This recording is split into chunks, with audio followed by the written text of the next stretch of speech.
Bismillahirrahmanirrahim. Assalamualaikum warahmatullahi wabarakatuh. Alhamdulillahi rabbil alamin. Wassalatu wassalamu ala rasulillahil karimil amin. Nabiyyina Muhammadin wa ala alihi wa sahbihi ajma'in wa ba'd. Faya ahbaballahi wa ahbaba rasulihi sallallahu alaihi wasallam. Usi nafsi wa iyyakum bitaqwallahi faqad fazal muttaqun. Fala tamutunna illa wa antum muslimun. Faqala ta'ala Ya ayyuhalladzina amanu taqullaha haqqa tuqatih wa la tamutunna illa wa antum muslimun. Saudara-saudariku, alhamdulillah bersyukur pada Allah Subhanahu wa taala kita diberikan kesempatan oleh Allah untuk kembali beraktivitas sesuai dengan yang Allah tetapkan kepada kita semua. Semoga seluruh aktivitas kita diridhoi oleh Allah Subhanahu wa taala. Kita juga bermohon kepada Allah semoga seluruh hamba Allah yang berkehidupan sampai detik ini, namun belum beriman, dikuatkan jiwa dan lisan mereka untuk bersyahadat sebelum wafat dan kembali kepada Allah. Pun demikian dengan para pelaku maksiat, dan boleh jadi kita termasuk di antaranya, diberikan kekuatan, hidayah, kelembutan pada jiwanya untuk mau bertobat sebelum wafat dan kembali kepada Allah. Semoga dengan itu kita termotivasi untuk berikhtiar menata kehidupan kita lebih baik daripada sebelumnya, sehingga melahirkan kualifikasi hidup hayatan thayyibah dan berakhir dalam keadaan husnul khatimah. Untuk itu, mari kita mencoba untuk berikhtiar dengan cara mengokohkan amal soleh itu dengan pondasi keilmuan yang kuat, dan akidah adalah bagian pokok dari pondasi yang dimaksudkan. Alhamdulillah, para ulama telah merumuskan pokok-pokok akidah dimaksud dalam karya-karya mereka yang merangkum keterangan dalam Al-Quran, juga penjelasan dalam hadis-hadis Nabi Muhammad SAW. Alhamdulillah, seluruh keterangan dimaksud himpunan itu dikodifikasikan dalam satu bentuk disiplin ilmu, diberi nama bahkan dengan namanya ilmu akidah, ilmu tauhid yang mengarahkan seluruh aktivitas kita tertuju kepada Allah yang ahad. Alhamdulillah, di pertemuan yang lalu kita telah menuntaskan korelasi antara pokok-pokok keimanan dengan lahirnya disiplin-disiplin ilmu terkait dengan pembahasan dimaksud. Baik disiplin ilmu itu penguatan langsung terhadap bab akidah, ataupun nanti implementasi dari akidah itu sendiri yang melahirkan amalan, atau disebut juga dengan syariat yang nanti juga melahirkan disiplin ilmu tersendiri yang disebut dengan fikih.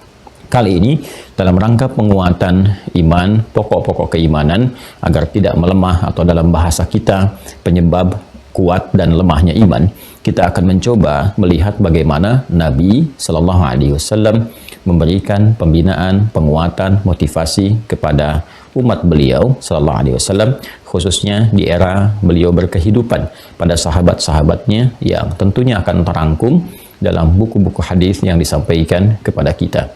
Kali ini kita akan mencoba menjadikan satu di antara sekian kitab hadis sebagai referensi pembahasan. Seperti saya janjikan, hari ini kita akan bersama pembahasan kitab Al-Imam Al-Bukhari, atau Imam Muhammad bin Ismail bin Ibrahim bin Al-Mughirah bin Al-Bardizbah, yang terlahir di kota Ju'afah, kemudian juga di Bukhara, sehingga dikenal dengan Al-Imam Al-Bukhari, di Khorasan yang sekarang di wilayah Uzbekistan. Kita insya Allah akan memulai dengan pembahasan kitab dimaksud, dan saya pernah tunjukkan kepada Anda ada beberapa versinya. Ini yang versi tanpa terjemahan seperti ini, ya. Nah, yang ini nanti yang dari kitab aslinya, ya, Imam Al-Bukhari.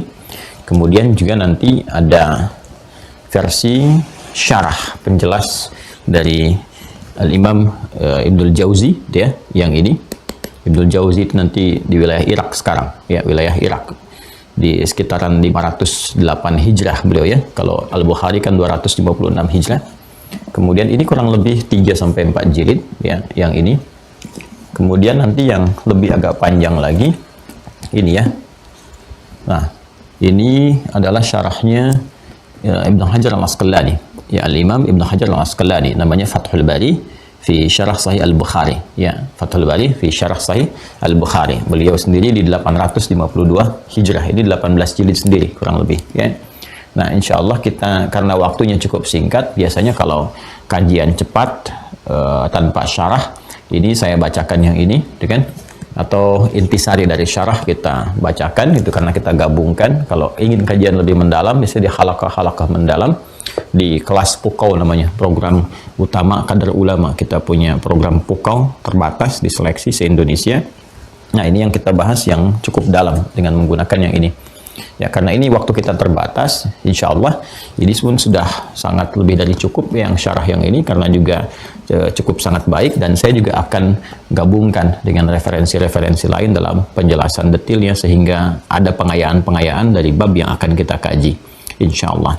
Sebelum sampai ke sini, saya ingin mengingatkan kepada diri pribadi dan kita semua tentang korelasi yang kemarin telah saya utarakan sehingga kita mengerti mengapa kita kemudian menguatkan dengan kitab-kitab hadis. Ya, gambarannya kurang lebih seperti ini teman-teman sekalian. Kalau saya berikan ilustrasi dari pembahasan yang telah kita urai secara singkat.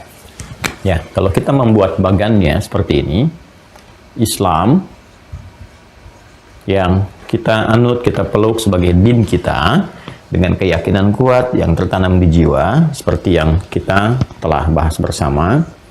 Nah, terkualifikasikan kepada dua hal yang paling pokok, yaitu iman, kemudian amal. Ya, seperti Anda telah dapati pula di web yang menghadirkan kolom-kolom ujian, ya.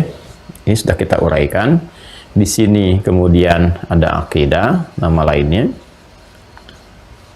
Di sini ada syariat.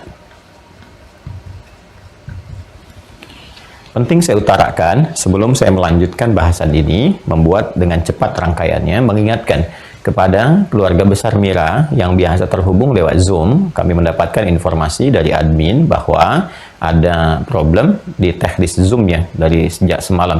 Ya, ada satu problem, jadi mohon beralih dulu ke YouTube untuk bisa mendapatkan keberlangsungan taklim supaya mudah untuk diakses ya, sampai nanti problemnya dapat kita atasi sehingga tersambung kembali insya Allah ya.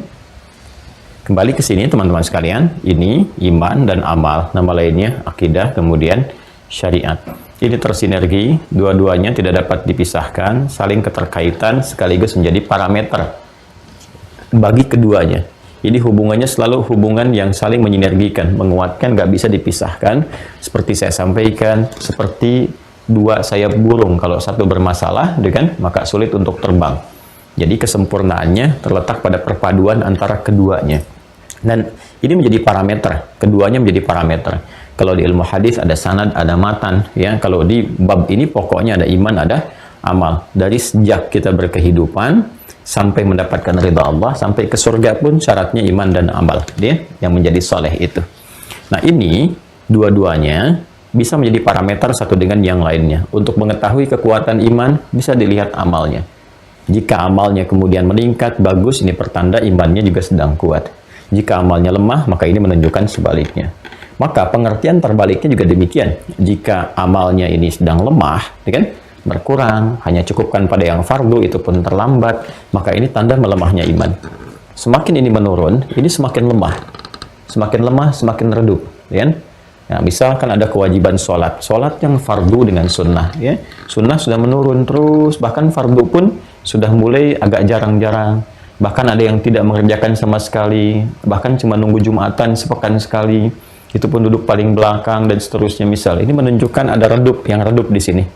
Maka kita ya, misalnya yang menjadi koleganya, temannya, sahabatnya yang mengetahui itu, kalau ada yang mengatakan dirinya muslim tuh yang menyatakan diri menganut Islam ya, namun ada tanda-tanda demikian, dibantu untuk didoakan, dengan doa kita di sepertiga malam ya, dalam sujud kita, kemudian dakwahi dengan kelembutan, dengan cara yang baik, dengan tuntunan, bisa dengan tontonan. Kalau tuntunan kita tunjukkan, ajak, dengan tontonan dikirimkan ya, ceramah-ceramah yang menyejukkan, yang baik, hikmah dan sebagainya, sehingga ada sentuhan kepada jiwa untuk berubah. Demikian seterusnya.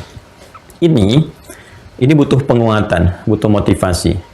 Ya, walaupun keduanya saling menguatkan, tersinergikan, tapi keduanya punya pokok-pokok tersendiri, penguat-penguat tersendiri di wilayah internalnya masing-masing, yang dengan itu bisa menghadirkan cahaya, dan cahaya ini yang saling support menguatkan satu dengan yang lainnya.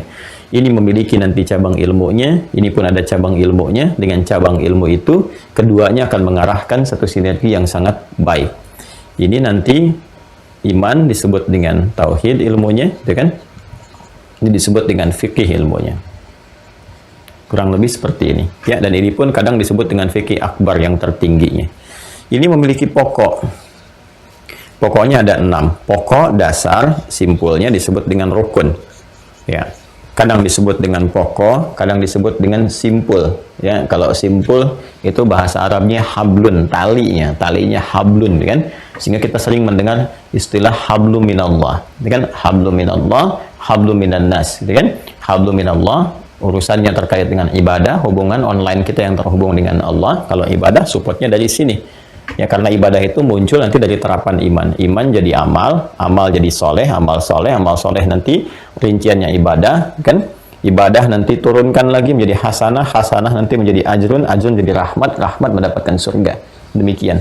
Kalau kita turunkan ke sini menjadi soleh, amal soleh ini nanti konsepsi detailnya di ibadah, ya kan? Ibadah ini bernilai hasanah. Hasanah mendapatkan ajrun, ajrun itu pahala, kan? Lahum ajrun ghairu mamnun. Dari sini mendapatkan rahmat. Kurang lebih petanya seperti ini kalau kita membaca Al-Quran atau bahkan di keterangan hadis-hadis Nabi SAW. Di sini baru surganya, baru jannahnya, kan? Nah, ini kurang lebih teman-teman sekalian. Petanya seperti ini. Ya, gambarannya demikian. Nanti untuk mendapatkan ini semua, kesini lagi pokoknya dari sini. Ya, nanti prakteknya ini kan ke sini, syariat tuh nanti ke sini nyambungnya, ilmunya ini. Makanya kalau nanti di sini ada sholat, ilmunya fikih, kita kenal fikih sholat, ya kan? Kalau di sini ada zakat, ilmunya fikih, kita kenal fikih zakat. Di sini ada umrah haji, ini ada ilmunya fikih, dikenal dengan apa? Fikih haji. Jelas ya? Nah, di sini ada pokok juga, ada rukun, atau dikenal dengan simpulnya, ya kan? Simpulnya, hablun, talinya. Ya, kalau simpul kan dikuatkan, jadi penguat kan. Pokok-pokok jadi pondasi. Ini terkait dengan iman kan. Rukunnya maka disebut dengan rukun iman. Pokok-pokok yang menguatkan. Sehingga ketika kuat itu pokoknya, pondasinya, bangunannya bisa lebih baik. Ya, lihat ilustrasinya. Saya pernah sampaikan kepada Anda tentang ilustrasi ini. Ketika pondasinya kokoh, bagus, kan kita mulai membangun tiang-tiang kan. Secara fisikal juga demikian kan susunan materinya. Pondasinya bagus, maka tiang-tiangnya mulai didirikan. Dari tiang-tiang pancang dan seterusnya baru kita bangun, isi semuanya. Ya? Batu batanya dan sebagainya terus sampai ke atas dindingnya. Nah, karena itu kalau sudah kokoh ini, tiangnya muncul. Tiang itu syariat. Ada tiang amal, sholat. Ya, misalnya. Karena itu sholat disebut dengan tiangnya agama. Agama itu kan ad-din yang kita sampaikan. Ad-din. Ad-din itu apa? Ya Islam. Ya, Quran surah ketiga ayat 19. Inna dina indallahil Islam. Jadi kalau dikatakan as-salatu imaduddin, kan salat itu tiang-tiangnya ad-din, tiang pokoknya Islam yang dimaksudkan ke sini. Tapi tiang itu nggak bisa berdiri kalau nggak ada pondasi, ya kan? Nah, faman aqamaha faqad aqamad-din, wa man yahadamaha faqad hadamad-din. Siapa yang menegakkannya, ya maka dia telah menegakkan ad-din, menunjukkan kebenaran keimanannya dia tegakkan. Ya, artinya apa? Pondasi itu kan butuh pembuktian, tegak. Ini pondasi mau bikin apa nih? Orang kan kalau sudah membuat pondasi, sekitarnya bertanya, itu mau dibangun apa ya? Ya kan? Nah, jadi nampak terlihat nanti pondasi itu jelas ketahuan ada apa dan seterusnya kalau bangunannya mulai muncul. Oh, ini rupanya. Kita juga sama, kalau sudah ada pengakuan Islam, saya Muslim, asyhadu an la ilaha illallah, asyhadu anna Muhammadar Rasulullah, maka ditanya tuh bangunannya apa ya kelihatannya. Ya, karena sudah ada pondasi yang mau dia bangun harus kelihatan, maka pembuktian dari sini. Itu korelasinya. Indah, Islam itu Masya Allah gitu ya, kalau kita coba dalami, pahami dengan hati yang bening, yang jernih, yang pemikiran yang objektif, rasionalitas digunakan dengan baik, semuanya tidak ada yang tidak terkorelasi, terhubung semua. Terhubung, sampai ke kiasan, sampai ke implementasi kehidupan, sampai kemudian ke kiasnya, analoginya dalam keberhidupan kita. Jadi antara metafisik dengan dunia fisikal, itu semuanya terkorelasikan. Bahkan kalau mau dibawa ke aspek keilmuan pun, sampai ke yang real, yang nyata dalam kehidupan, sampai yang ke eksakta, itu berkehubungan satu dengan yang lainnya. Ya, berhubungan, berkorelasi. Nah, ini simpulnya nanti disebut dengan akidah. Nah, kalau sudah simpul kan tali. Kalau tali itu kan dikuatkan, ya kan? Dikuatkan, diikat, dan sebagainya. Ini ikatan yang disebut dengan akidah. Dari kata akadah, ya kan? Ini ada 6 pokok, sudah kita bahas. 1, ya kan? 2, 3, 4, 5, 6. Nah, ini yang pertama, menguatkan keimanan, mengetahui tentang Allah dan segala yang terkait dengannya, kemudian malaikat, ya, kemudian kitab, kemudian rasul, kemudian hari akhir dan segala yang terkait dengannya, kemudian qada dan qadar. Qada dan qadar. Nah, pondasinya di sini. Ini pokoknya. Dan manusia berkehidupan itu dengan fungsinya sebagai khalifah di bumi, membangun, menghadirkan asas manfaat, kesuksesan, kebaikan, ketentraman, kedamaian, pokok-pokoknya ini. Jadi kita tuh hidup untuk menerjemahkan pokok berkehidupan yang ini, yang 6 ini. Ya, karena saat dalam kandungan pun seperti saya sampaikan di Quran surah ke-7 ayat 172, ya kan? Ini pokok keberimanan sudah ditanamkan dalam fitrah kita. Wa idz akhadha rabbuka min bani adama min zuhurihim dzurriyyatahum wa asyhadahum ala anfusihim. Ya kan? Apa yang disampaikan? Qala alastu bi rabbikum? Kita jawab, qalu bala syahidna an taqulu yaumal qiyamati inna kunna an hadza ghafilin. Ini yang pokoknya. Makanya ketika lahir, karena itu bawaan dari hidup kita disebut dengan fitrah. Ketika lahir, fitrah itu terbawa. Nah, dalam berkehidupan itu kita belajar untuk menguatkan fitrah dimaksud. Jadi sumber berkehidupan itu dari sini pancarannya. Ya, dari nilai keimanan. Makanya Nabi mengatakan kullu mauludin yuladu 'alal fitrah, membawa fitrah iman. Nah, hanya kan apakah pondasi kuat atau tidak perlu dikuatkan. Fa abawahu yahwidanihi ayu nasranihi aw yumajjisanihi, maka lingkungannya akan mempengaruhi apakah pondasinya kuat atau bahkan rapuh atau bahkan hancur, dia ganti dengan pondasi yang baru. Ya kan? Yang menjadi persoalan di kemudian hari. Itu yang dimaksudkan di dalam Al-Qur'an, misalnya surah ke-30 Ar-Rum di ayat ke-30.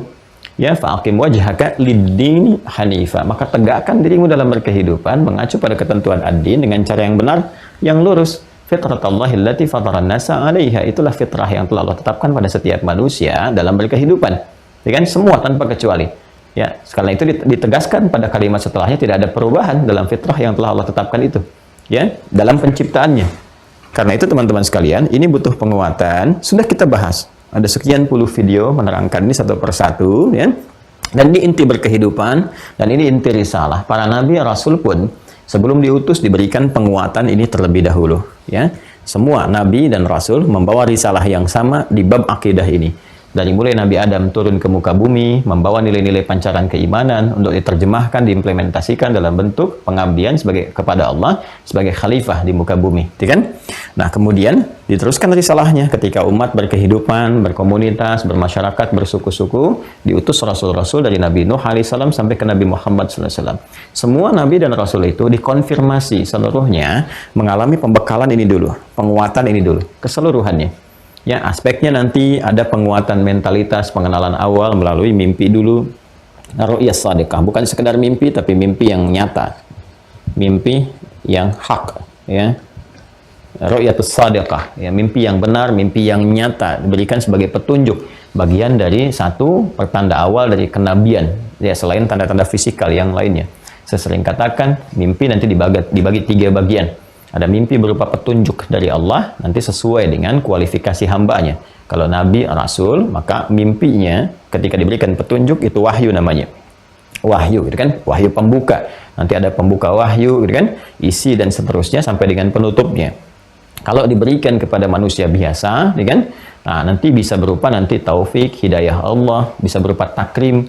Takrim itu dari kata karoma yukarrimu. Kata dasarnya nanti karoma, ya. Nah, karomah itu muncul nanti sifatnya disebut dengan karomah, kemuliaan.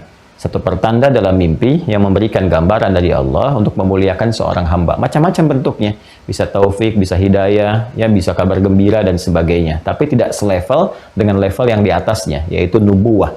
Level kenabian yang mendapatkan wahyu. Macam-macam. Ya, bahkan nanti seperti kita beristikharah, pengen minta petunjuk dan sebagainya, kadang datang lewat mimpi salah satunya. Itu yang bersumber dari Allah. Yang kedua, hadithun nafsi, ya, memori yang tersimpan di dalam benak kita dari cara kita berkehidupan, beraktivitas sebelum kita tidur.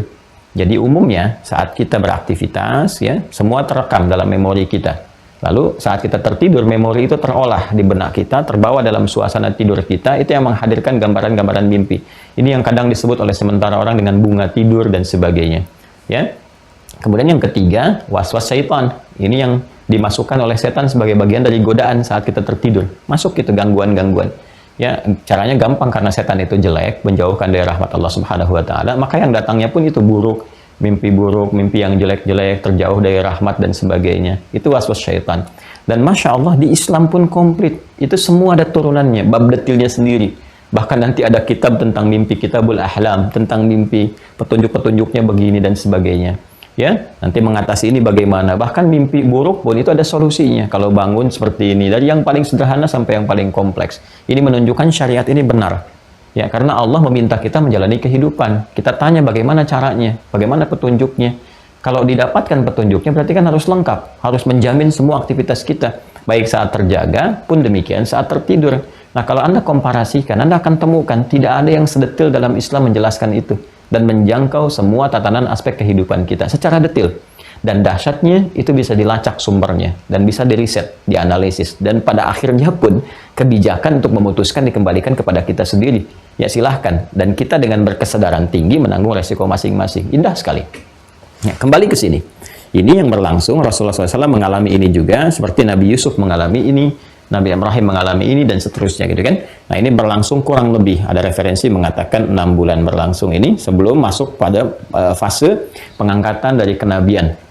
Ya, kemudian pada usia 40 tahun, Nabi Muhammad SAW mendapatkan juga penguatan keilmuan. Sudah fase ini, ada fase pembekalan dan penguatan, ya, dan penguatan secara internal. Sebagaimana Nabi Yusuf alaihissalam dikuatkan secara internal dulu, ya, konsultasi ke ayahandanya dulu, kan? Ya, ke ayahandanya, yaitu kita naikkan ke atas terus, ada ketemu Nabi Yakub, kan? Nah, Nabi Yakub naik ke atas lagi, dan Nabi Ishak, Nabi Ibrahim, jalur satu lagi Nabi Ismail, nanti sampai ke Nabi Muhammad SAW. Nah, konsultasi kan ke ayahandanya. Diabadikan kan di Quran surah Yusuf surah ke-12 itu, ketika beliau mengatakan saya bermimpi ya ayahku sayang, gitu kan. Ayahku sayang itu menggunakan kata abati, ada abi, ada buya, ada abati, itu berbeda secara singkat ya. Secara singkatnya, kalau abi itu penghormatan ayah, untuk menunjukkan sifat ayah dengan rasa hormat. Kalau buya itu rasa sayang, ya, untuk menunjukkan satu kasih bentuk sayang. Jadi hubungan yang dibangun dengan dasar sayang. Bisa nanti sifatnya hakiki, bisa majazi. Kalau majazi itu di keilmuan, misalnya kita menyayangi orang-orang saleh, orang-orang alim, orang pintar, kita katakan buya. Ya, walaupun tidak ada hubungan misalnya genetik antara satu dengan yang lainnya. Kita kenal dengan Buya Hamka misalnya kan, untuk menunjukkan kita punya rasa sayang yang dalam sehingga mendoakan beliau, mengikuti ilmunya dan sebagainya. Kalau kita gabungkan antara sayang dengan hormat, itu disebut dengan abati namanya. Ya, abati. Di ibu juga ada ummi, umayyah, dengan amati. Itu gabungannya. Jadi kalau kita katakan abati, itu artinya sayang dan hormat. Dan di Al-Quran, diksi yang menunjuk kepada hubungan anak dengan ayah, itu selalu komunikasinya sayang dan hormat. Ya, ayah manggil bunay, ya bunay, ya bunayya, anak memanggil ya abati inni ara fil manami, dan seterusnya. Ya, hei, duhai ayahandaku, saya melihat dalam mimpi, duhai ayahandaku, dengan penuh hormat dan sayang. Demikian Nabi Ismail juga menjawab ya, ketika ketika Nabi Ibrahim bermimpi, dikonfirmasikan jawabannya ya abatif al ma tu'mar, duhai ayahanda, dengan rasa hormat dan sayangku, cepat kerjakan. Ini pasti wahyu, ini pasti petunjuk dari Allah. Itu bisa terbaca. Ini konfirmasi di internal, Nabi Muhammad pun demikian SAW. Ada penguatan begitu mendapat itu, dikonfirmasi dengan istrinya, ya, Sayyidah Khadijah tercinta, istri Nabi sallallahu alaihi wasallam, Ummul Mukminin, Masya Allah, semoga Allah merahmati beliau, menyayangi, kan, sebagaimana Nabi memberikan juga petunjuknya, dan semoga rahmat itu pun disertakan kepada kita, ya, sesuai dengan kapasitas dari amal saleh kita dan rahmat Allah Subhanahu wa taala kepada kita. Dikonfirmasi lagi. Nah, karena Nabi Muhammad itu risalahnya risalah penutup terakhir, maka harus mengonfirmasi nabi-nabi sebelumnya, risalah sebelumnya. Dan yang didengar oleh Sayyidah Khadijah, ya kan, membawa informasi risalah-risalah sebelumnya itu, diantaranya siapa? Waraqah bin Nawfal, dari koleganya juga. Maka dikonfirmasikan, benar nggak ini yang disebutkan di kitab sebelumnya? Ini suami saya ada tanda-tanda begini dan sebagainya. Dikonfirmasi, ternyata malah dibenarkan kan? Ini menunjukkan kebenaran risalah Nabi Muhammad yang diakui. Oh, coba dicek dulu satu-satu, apa yang kamu lihat, apa yang kamu rasakan. Begitu diceritakan, ya ibna akhi, Masya Allah, duhai anak saudaraku, ya, disampaikan. Ini kamu telah mendapatkan begini, seperti Musa mendapatkan seperti itu, seperti Isa mendapatkan demikian, disebutkan. Ya, dan beliau sangat memahami tentang Injil, makanya menuliskan Injil dengan bahasa Ibrani, disampaikan oleh beliau. Bukan Bible ya, tapi Injil. Beda antara Bible dengan Injil, beda. Kalau Bible dari Biblos itu catatan, ya, dengan penilaian persepsi masing-masing. Kalau Injil, ini disebutkan kepada kitab yang diturunkan pada Nabi Isa.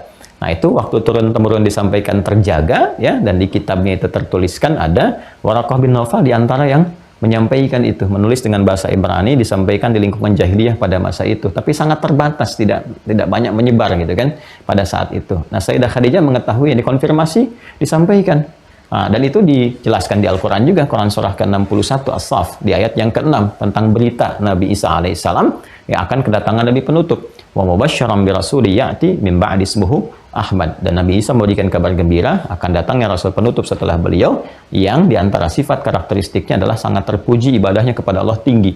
Sebutan itu disebut dengan Ahmad. Nanti nama sosialnya disebut dengan Muhammad SAW. Ya, nanti ada Al-Mahi, Al-Kafi, gitu kan. Kemudian juga Muhammad SAW, ada Ahmad dan turunan-turunan lain, nama sifat yang mulia.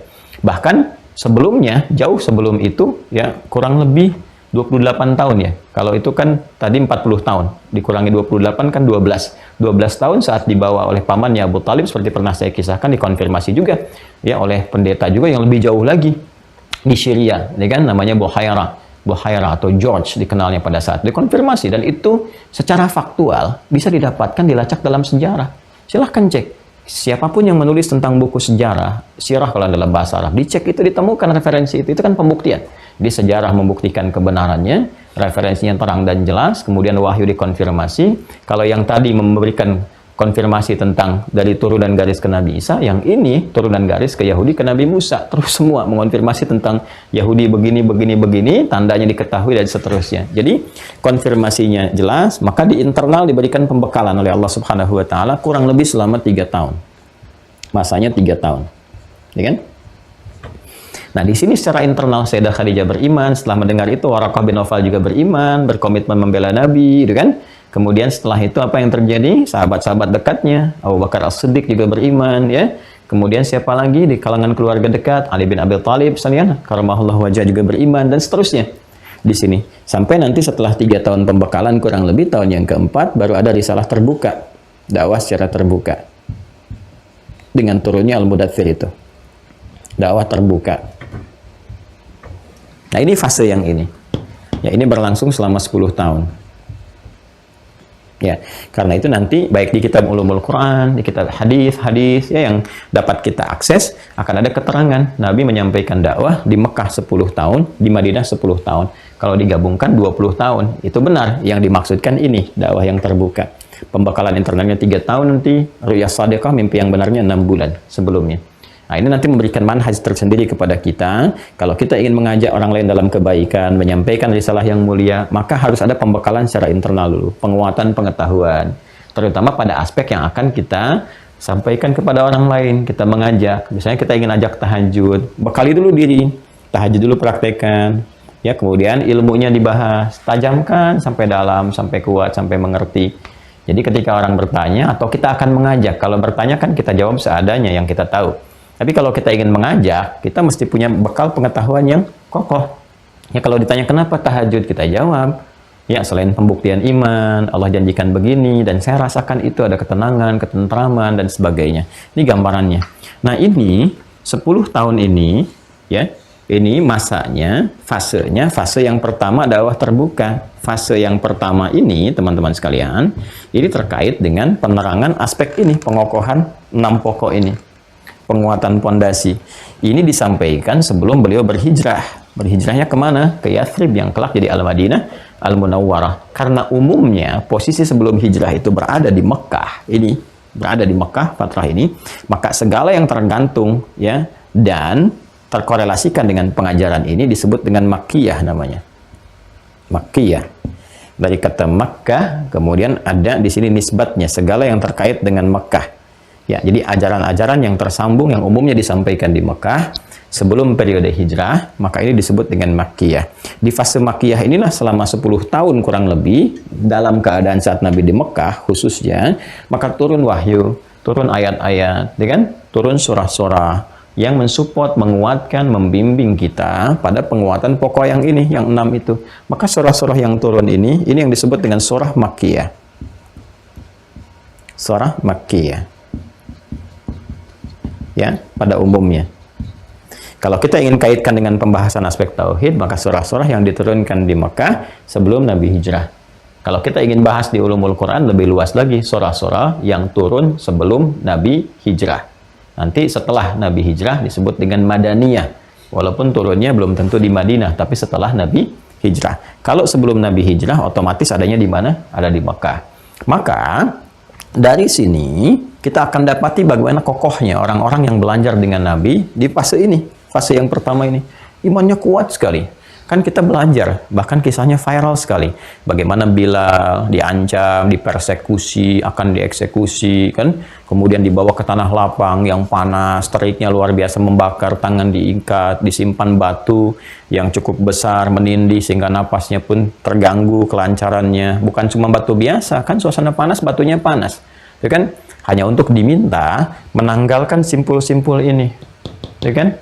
Diminta untuk melepas simpul-simpul akidahnya. Apa yang dikatakan? Ahad, ahad, ahad, ahad.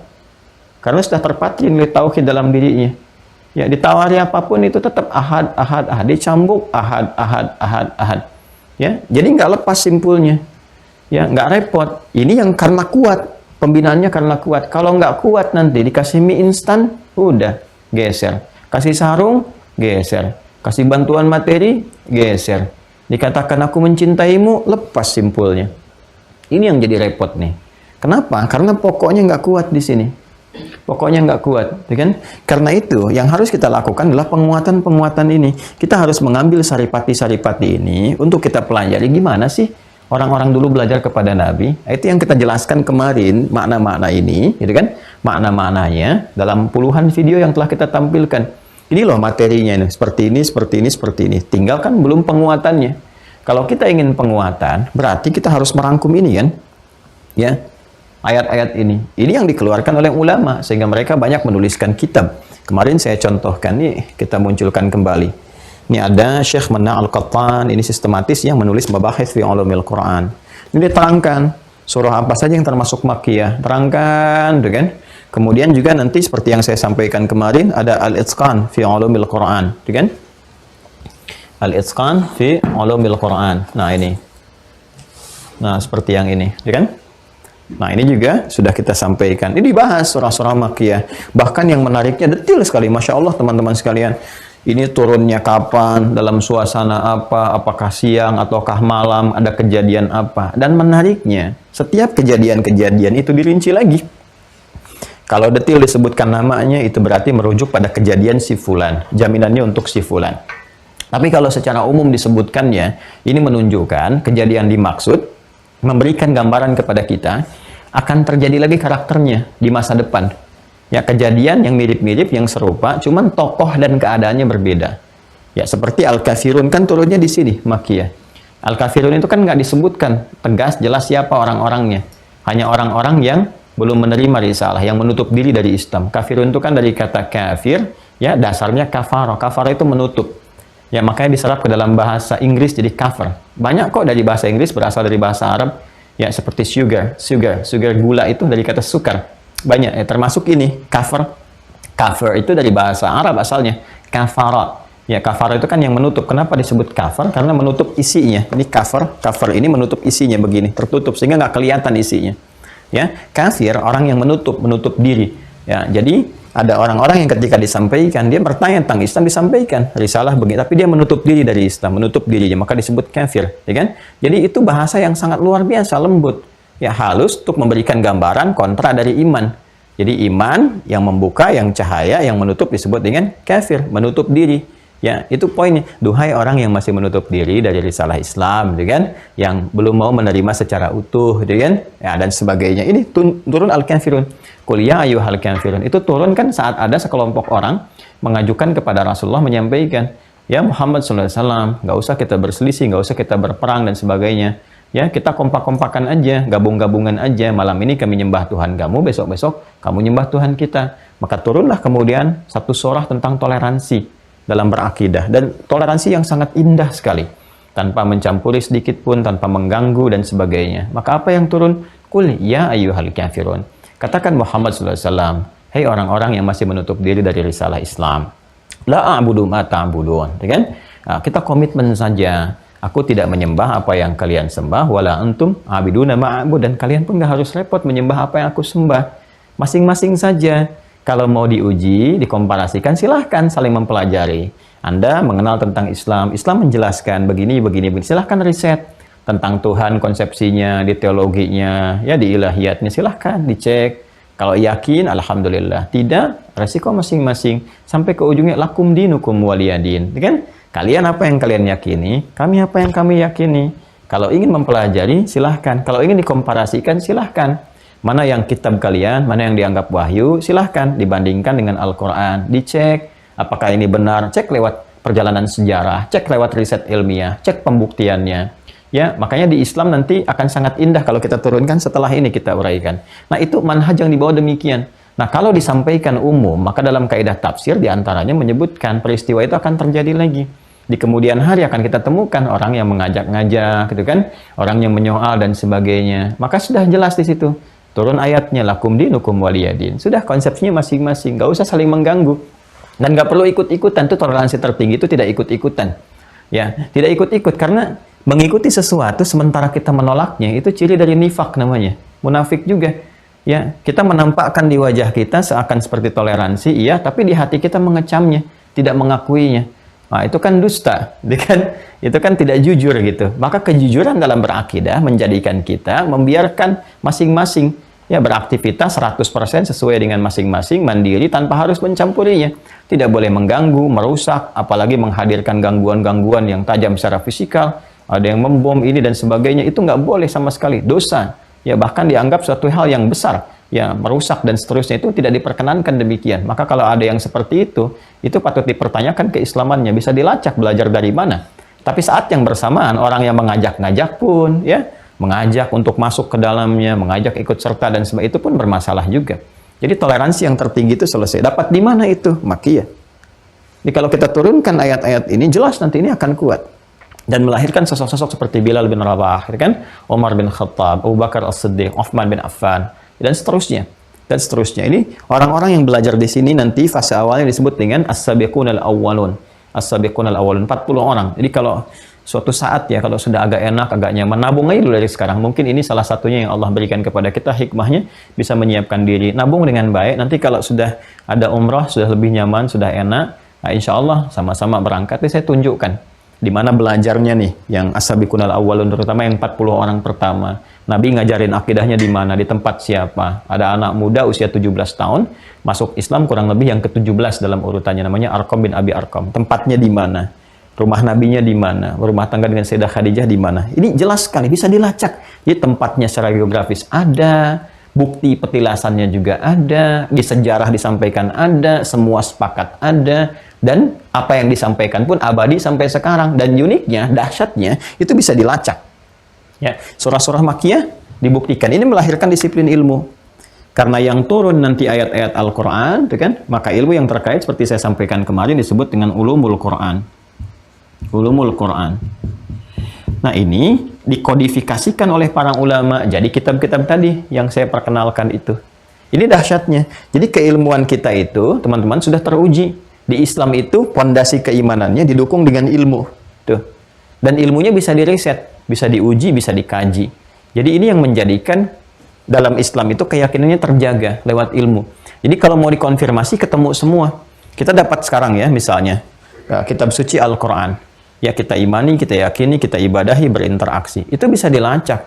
Dari mana kamu dapatkan Al-Quran? Kita ngaji aja. Itu ada sanadnya ke atas. Saya ngaji dari si fulan dari si fulan, dari si fulan, sampai ke Nabi SAW. Ini ada sanad. Ya, makanya di ilmu qiraat itu ada sanad guru-guru ke atas. Saya belajar di Tripoli itu guru-guru saya punya sanad semua ke atasnya.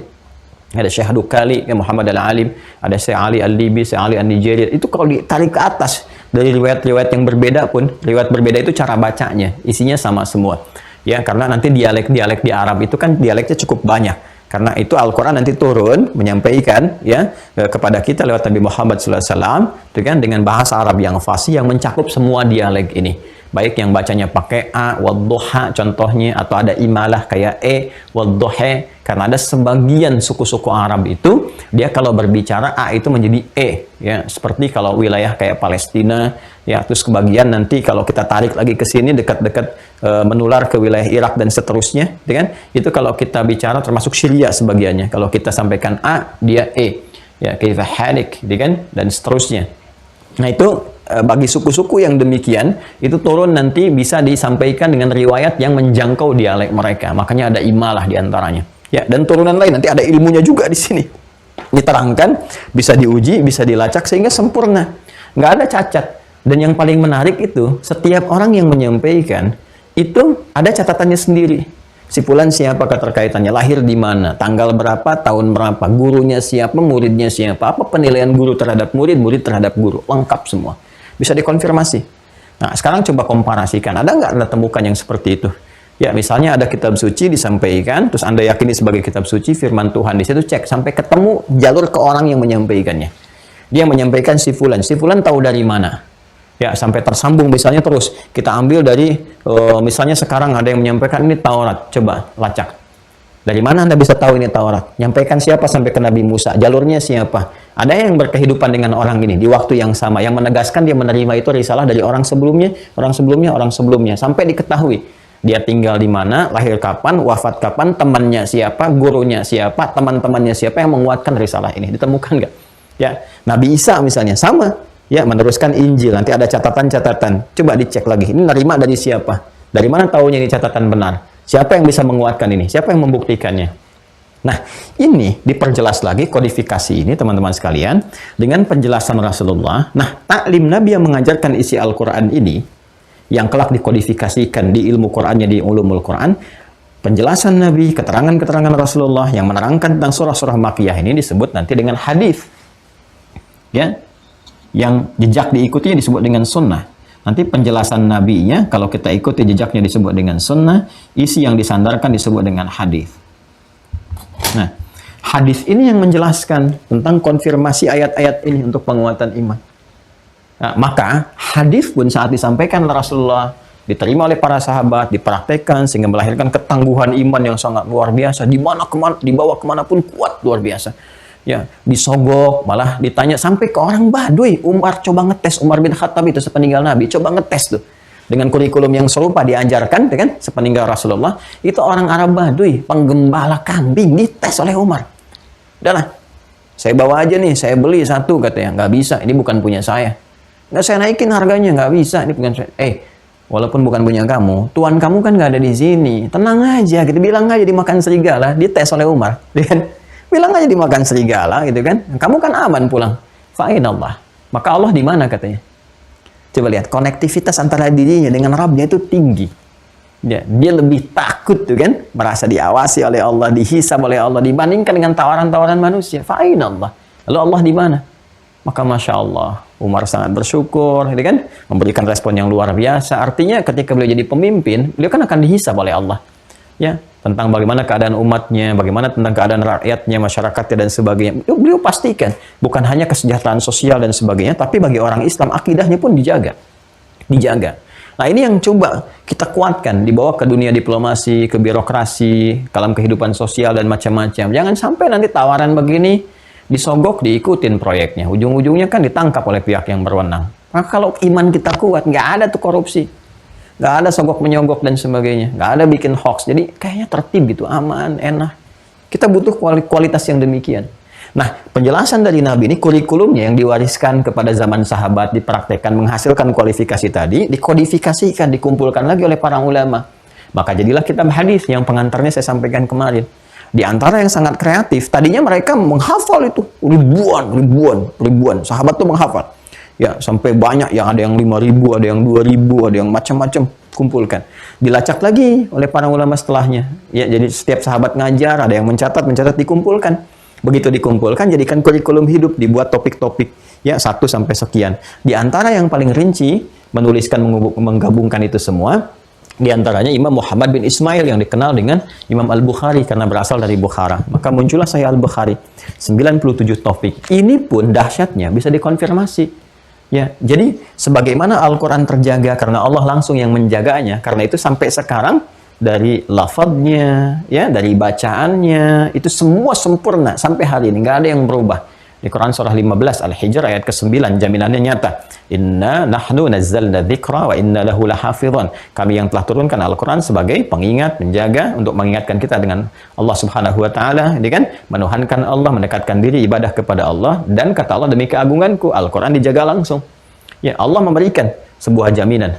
Ya, jaminan garansi bahwa ini akan terjaga terus sampai kembali pada Allah Subhanahu wa taala. Nah, hadis ini yang paling menarik, penjagaannya berlangsung lewat sanad. Ya, sanad. Tapi karena perbedaan hadis dengan Al-Quran, lafadznya tidak langsung bersumber dari Allah, tapi maknanya dibimbing oleh Allah. Nabi menyampaikan lewat bahasa Nabi untuk memudahkan penjelasan Al-Quran. Sedangkan Al-Quran, lafadz dan maknanya langsung dari Allah. Itu kan sebagai gambaran, ini firman bimbingan langsung dari Allah disampaikan sebagai petunjuk untuk membenarkan firman Allah Subhanahu wa taala sekaligus membenarkan ketuhanan Allah. Kalau ditanya buktinya apa? Ya ini. Ada kitab, ada panduan dan sebagainya. Lalu bagaimana memahaminya? Dijelaskan kan? Ya, kalau kita kemudian bayangkan, gambarkan untuk menjelaskan, kan butuh fleksibilitas, butuh kemudahan. Maka Allah membimbing Nabi lewat makna supaya tidak keluar dari penjelasan yang diinginkan oleh Allah. Lafadznya Nabi sampaikan dengan lisan Nabi. Maka untuk membedakan itu dengan ini, maka ini disebut dengan hadis namanya. Jelas ya? Maka jaminan Allah yang disampaikan di Al-Quran akan otentisitas kebenaran makna hadis lewat firman Allah, "Wa may yantiqu 'anil hawa in huwa illa wahyun yuha 'allamahu syadidul quwa" di surah An-Najm itu. Nah, ini pun teman-teman, ini bisa dilacak kebenarannya. Maka ada sanad lagi, nanti ada ilmunya lagi, ilmu hadis, kitabnya juga ada lain lagi. Ya, ini nanti ada dua lagi nih. Tuh, selalu aja tuh cabangnya begini. Ya, untuk saling mengonfirmasi. Nanti ini ada sanad. Ya. Ini ada matan isi. Dua-duanya melahirkan ilmu lagi. Ya. Ada nanti ilmu riwayat, ilmu dirayah. Ya, keduanya digabungkan jadi mustalah hadis. Jadi sanad punya ilmunya sendiri. Jadi ini bisa dikonfirmasi, bayangkan ya, jangankan Al-Quran yang sampai ke kita, yang bisa dilacak guru-gurunya. Urusan hadis pun teman-teman sekalian, antara sanad dengan matan, itu bisa dilacak juga. Ya, sanad tuh bisa dicari nih. Imam Al-Bukhari dapat dari siapa? Beliau terangkan, saya dapat dari si fulan, si fulan dari si fulan, si fulan dari si fulan, si fulan dari si fulan, sampai terhubung kepada Rasulullah SAW. Ya, ini ada ilmunya sendiri. Sampai kita mengetahui kualifikasinya dan dahsyatnya. Setiap orang yang meriwayatkan, itu bisa disampaikan. Ini orang lahirnya kapan, wafat kapan, gurunya siapa, muridnya siapa, kemudian karakteristiknya bagaimana. Dan setiap karakter ini, itu muncul disiplin ilmu lagi, dan muncul kitab baru lagi. Untuk menyampaikan profil orangnya misalnya, ada siapa lagi misalnya? Ya, ada yang terkait dengan jarah wa ta'dil. Ya, biografi yang khusus menyoal tentang karakteristik orangnya, apakah kredibilitasnya benar atau tidak. Ada mizanul i'tidal, ada wafayatul a'yan, ya kapan orang-orang ini wafat, di tahun berapa, kapan kejadian apa, sehingga dikonfirmasi dan ini dibenarkan oleh sejarah. Ketahuan. Ya, jadi Anda bayangkan keterangan nabinya aja itu ketat sekali. Kita punya tradisi ini. Makanya Islam itu terjaga dari penyimpangan-penyimpangan. Ada pakemnya sendiri. Nggak bisa datang sendiri orang menyampaikan. Jadi kita bisa cek murni nggak dari Nabi itu gambarannya. Jadi kalau ada kreativitas orang-orang sekarang menyampaikan, oh ini produk budaya ini, ya itu pasti ajaran baru itu. Ya, karena di Islam itu punya tradisi ini. Tradisinya mengacu pada kebenaran. Dan dahsyatnya, semua yang disampaikan, baik tadi Al-Quran ataupun hadis, itu berkesesuaian dengan masanya masing-masing. Menunjukkan mukjizat yang sangat tinggi. Coba silahkan cek, relevansi antara hadis di masa Nabi dengan sekarang, masih relevan kan? Sampai kapanpun. Apalagi ayat Al-Quran. Coba, hadis tentang bangun tidur, mau dikaji sampai kapanpun, tetap akan relevan sampai sekarang. Dan terbukti nyata. Bangun, duduk dulu, hilangkan bekas ngantuk, gitu kan? Kemudian berdoa dan sebagainya. Terus itu dari mulai tata cara makan, oleh riset dibenarkan, memang seperti itu bagusnya. Ya, saya ini mengetahui hadis tentang dalamnya bagaimana, tentang dibagi tiga itu antara makanan, minuman dengan udara yang masuk ke tubuh kita itu saat meneliti kemarin tentang awal-awal COVID itu. Ya, meneliti bagaimana ketika masuk ke dalam tubuh, ya kita mengonsumsi sesuatu, gitu kan, masuk, begitu dicek, ya, wah ini ternyata yang masuk ke tubuh kita itu ada saringan-saringan, makanan masuknya lewat jalur ini, begitu makanan masuk otomatis ada bagian yang menutup seperti ini sehingga nggak masuk ke bagian udara. Ya, begitu ini sudah selesai, kebuka lagi, udara masuk lagi. Allahu Akbar. Ini karena itu wajar, nggak boleh saling menimpa satu dengan yang lain, ada porsinya. Ini porsi makanan, porsi minuman, porsi udara. Jadi kalau salah satunya berlebihan akan menutup. Ya, makanya kalau orang makannya terlalu banyak nutup sampai ke melebihi porsinya, melewati batas, itu kalau dalam bahasa apa Ukraina itu ungap ya, ungap ya, pengap ya, pengap itu. Jadi pengap kan kita merasakan kalau banyak makannya dipengap kan, itu karena tertutup bagiannya. Karena itu Nabi proporsional mengatakan ini sepertiga, sepertiga, sepertiga. Artinya komposisinya proporsional, tergantung bagian keadaan tubuh kita sendiri. Ini dahsyatnya. Ya, termasuk ini pun ada ilmunya sendiri, ilmu matan dan seterusnya. Nah, ini apa yang penting dengan pembahasan kita? Semua jalur ini kita akan keluarkan pada bab yang pertama ini. Ya, kita belum masuk ke sini teman-teman. Kita masih di sini. Nah, kita harus keluarkan bab-bab yang terkait dengan penguatan iman. Di antara kitab hadis yang mengonfirmasi pembelajaran yang disampaikan Rasulullah terkait dengan aspek penguatan ini adalah kitabnya Al-Imam Al-Bukhari, ya, dan kitab Al-Imam Muslim. Keduanya menjadi rujukan yang paling utama, penjelas dari keterangan Rasulullah tentang ayat-ayat yang disampaikan kepada Rasulullah SAW, ya, sebagai firman dari Allah Subhanahu Wa Taala yang bisa diriset, dikaji, ya, segala turunannya, baik dari segi riwayatnya terhubung sampai ke Rasulullah atau bahkan sampai isinya. Dan telah banyak ulama menyampaikan karya-karya dimaksud. Pengantar ini yang saya sampaikan sehingga kita bisa mengerti kalau mau ngaji kitab ini maksudnya. Kita punya dasarnya. Oh, ini kenapa saya ngaji kitabnya. Oh, ini maksudnya, kan? Dan kenapa kita memulai dengan Sahih Al-Bukhari? Selain karena kualitasnya dan validitas yang diakui oleh para ulama, sepakat seluruhnya, ijma ulama-ulama di muka bumi, bahwa ini yang paling kualifikasinya bagus, ya, karena memang apa ya, kitab yang lain semuanya bagus. Tapi yang ini memang mengkhususkan, ya, isinya untuk diseleksi seluruhnya sehingga kualitasnya yang sahih semua. Yang benar diteliti, yang sahih, tapi babnya umum. Babnya umum. Nah, di antara sekian bab yang umum itu dibuat 97 topik, ya, yang mencakup topik umum seperti pernah saya terangkan dari 4 kualifikasi hadis pada umumnya, kitabnya itu, maka disebut dengan jami'. Maka beliau menamai kitabnya, kalau kita mau bacakan seperti pernah saya sampaikan, ya, Al-Jami', gitu kan? Al-Musnad As-Sahih Al-Mukhtasar min umuri Rasulullah sallallahu alaihi wasallam wa sunanihi wa ayyamihi. Ini dikenal supaya singkat disebut Sahih Al-Bukhari. Ya, dikenal dengan kitab Al-Jami'. Saya perkenalkan dulu isinya secara singkat. Al-Jami', kitabnya isinya komprehensif, ya. Jadi memuat bab-bab topik-topik yang luas. Di sini kurang lebih 97 topik. Ya, kemudian disampaikan lagi musnad, diteliti sanadnya. Musnad itu nanti di asnada yusnidu, kemudian musnid untuk orangnya yang meriwayatkan, musnad susunan turunannya. Jadi beliau mengatakan, aku telah teliti semua topik-topik di sini, hadis-hadisnya, aku teliti semua tersambung kepada Rasulullah. Dan silahkan Anda cek, Anda uji kualifikasi orang-orangnya. Benar nggak ada si fulan dan sebagainya. Ya kan? Kemudian sahih, aku pastikan semuanya sahih. Sahih itu ada syaratnya lagi. Ya, disebut hadis itu sahih, termasuk nanti sanadnya ada 5 lagi. Ya, mattasala isnaduhu binaqlil adlid dhabiti anil adlid dhabiti, kan min ghairi syudzudin wala illatin qadihatin. Ada 5 pokoknya. Harus tersambung sanadnya, nggak boleh putus, kan? Nggak boleh putus di tengah-tengah, nggak boleh putus di ujungnya. Jadi kalau putus di ujung, nah bergeser dari sahih kepada yang lain. Ya, kemudian mattasala isnaduhu binaqlil adlid dhabiti. Adil harus punya sifat adil dan dhabit. Ya, jadi nggak bermasalah orangnya. Nggak banyak disoal oleh orang-orang, kelihatan tolak ukurnya, kebaikan dan sebagainya. Kemudian dhabit punya kekuatan hafalan yang sangat luar biasa. Jadi ada kualifikasi, ini nggak main-main. Jadi nggak bilang A, sekarang bilang A pakai titik, nanti 5 menit kemudian jadi koma, atau ini kayaknya begini. Nah, itu keluar kualifikasi. Bisa turun nanti berdasar kualitas hafalan.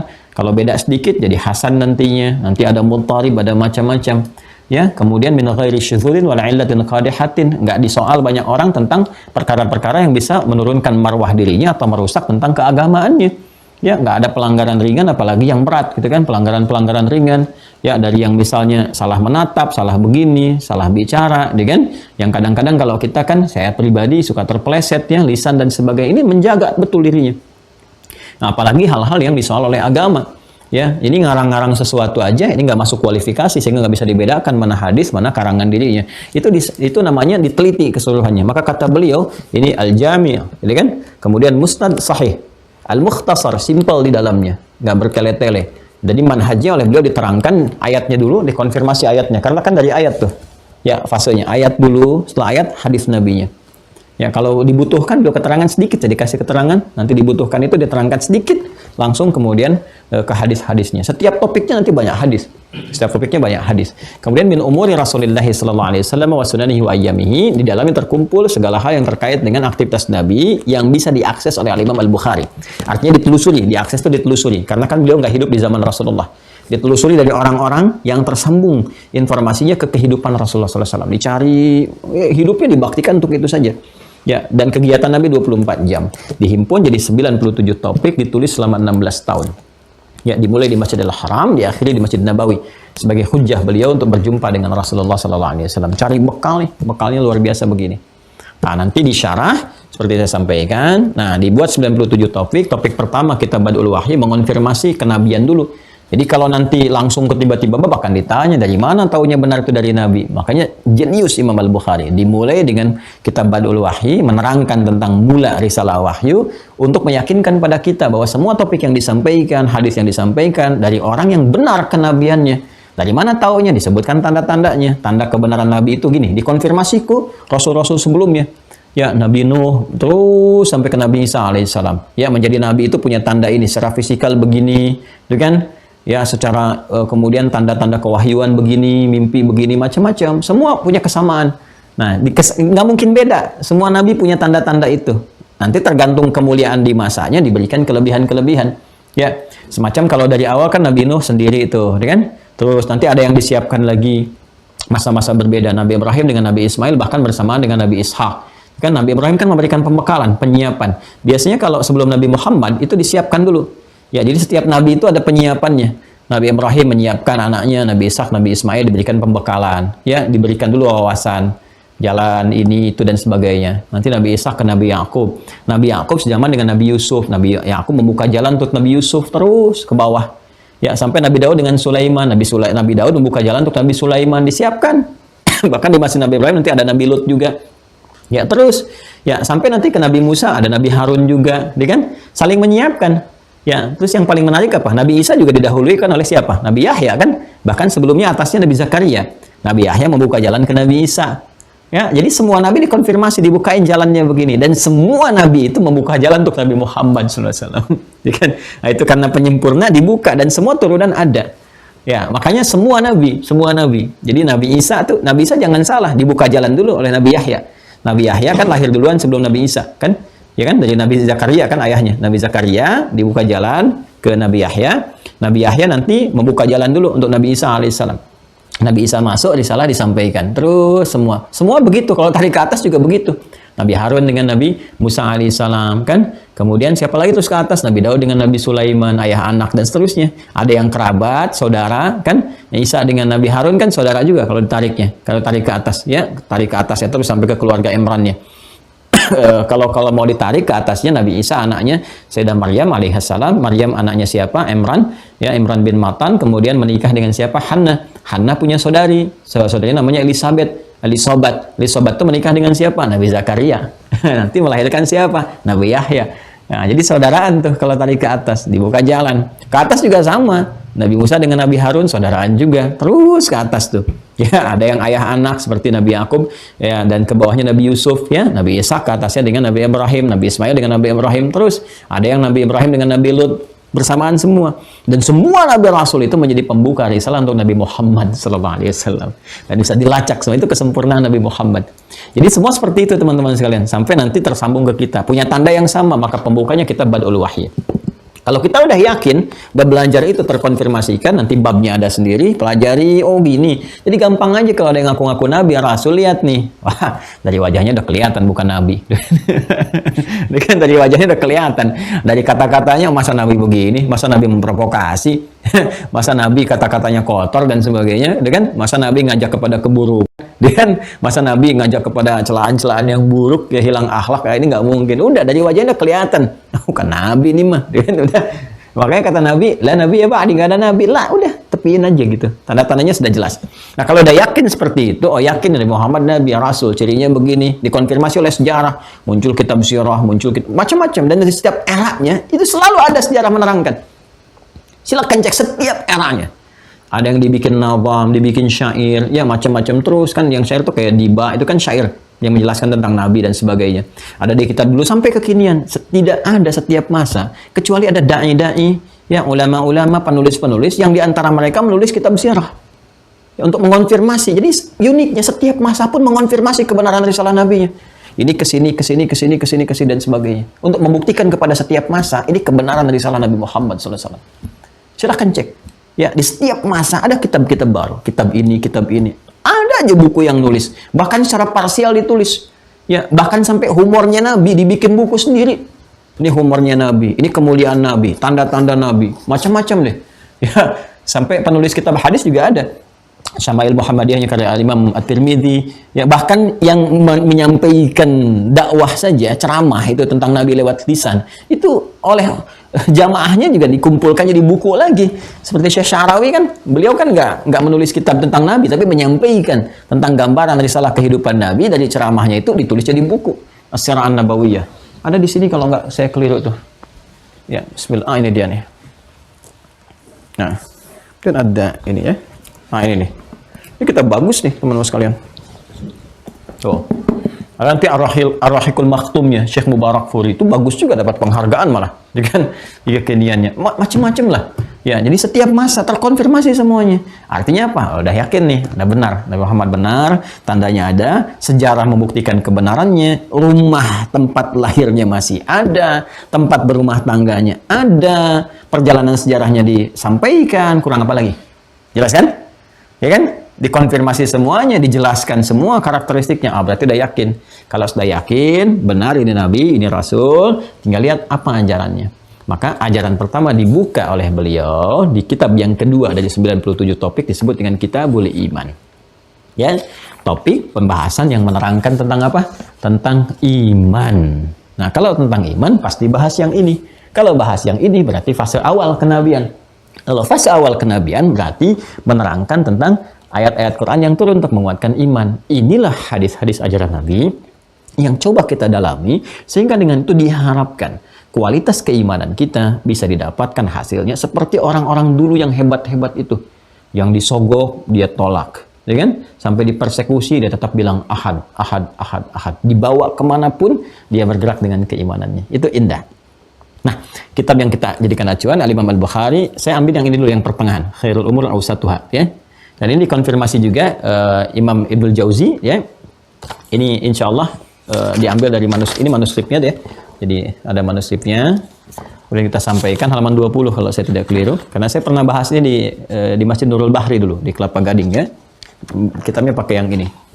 Halaman 20, bismillah, paling kanan kalau saya nggak keliru. Nah, ini betul, ya. Ya. Halaman 20, bismillahirrahmanirrahim, Kitabul Iman. Topik yang kedua. Nah, jadi maksud saya, sebelum kita mulai, saya kasih penjelasan dulu. Ini loh begini, nama kitabnya disebut begini, isinya begini. Karena kitab ulama itu ada maknanya, yang menunjukkan tentang kesan isinya. Jadi kalau Anda mau ngaji Bulughul Maram, jangan langsung ke isinya. Kenapa disebut Bulughul Maram? Yang ngarangnya siapa? Inspirasi dari itu apa? Kenapa syarahnya Subulus Salam? Nah, apa isinya? Siapa pengarangnya? Karena banyak inspirasi. Ya, kita baca dulu ya. Nah, satu bagian supaya ada yang didapatkan hari ini. Bismillahirrahmanirrahim. Kitabul Iman, ya, topik pembahasan tentang iman.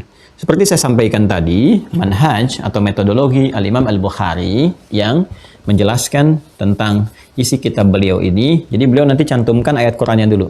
Nah, ini menunjukkan beliau ini luar biasa faqih, ya, jenius juga. Ayatnya dulu, ya kan? Nah, menempatkan posisi tertinggi firman Allah Subhanahu wa taala sesuai dengan subtopik-subtopiknya. Setelah itu nanti disampaikan hadisnya.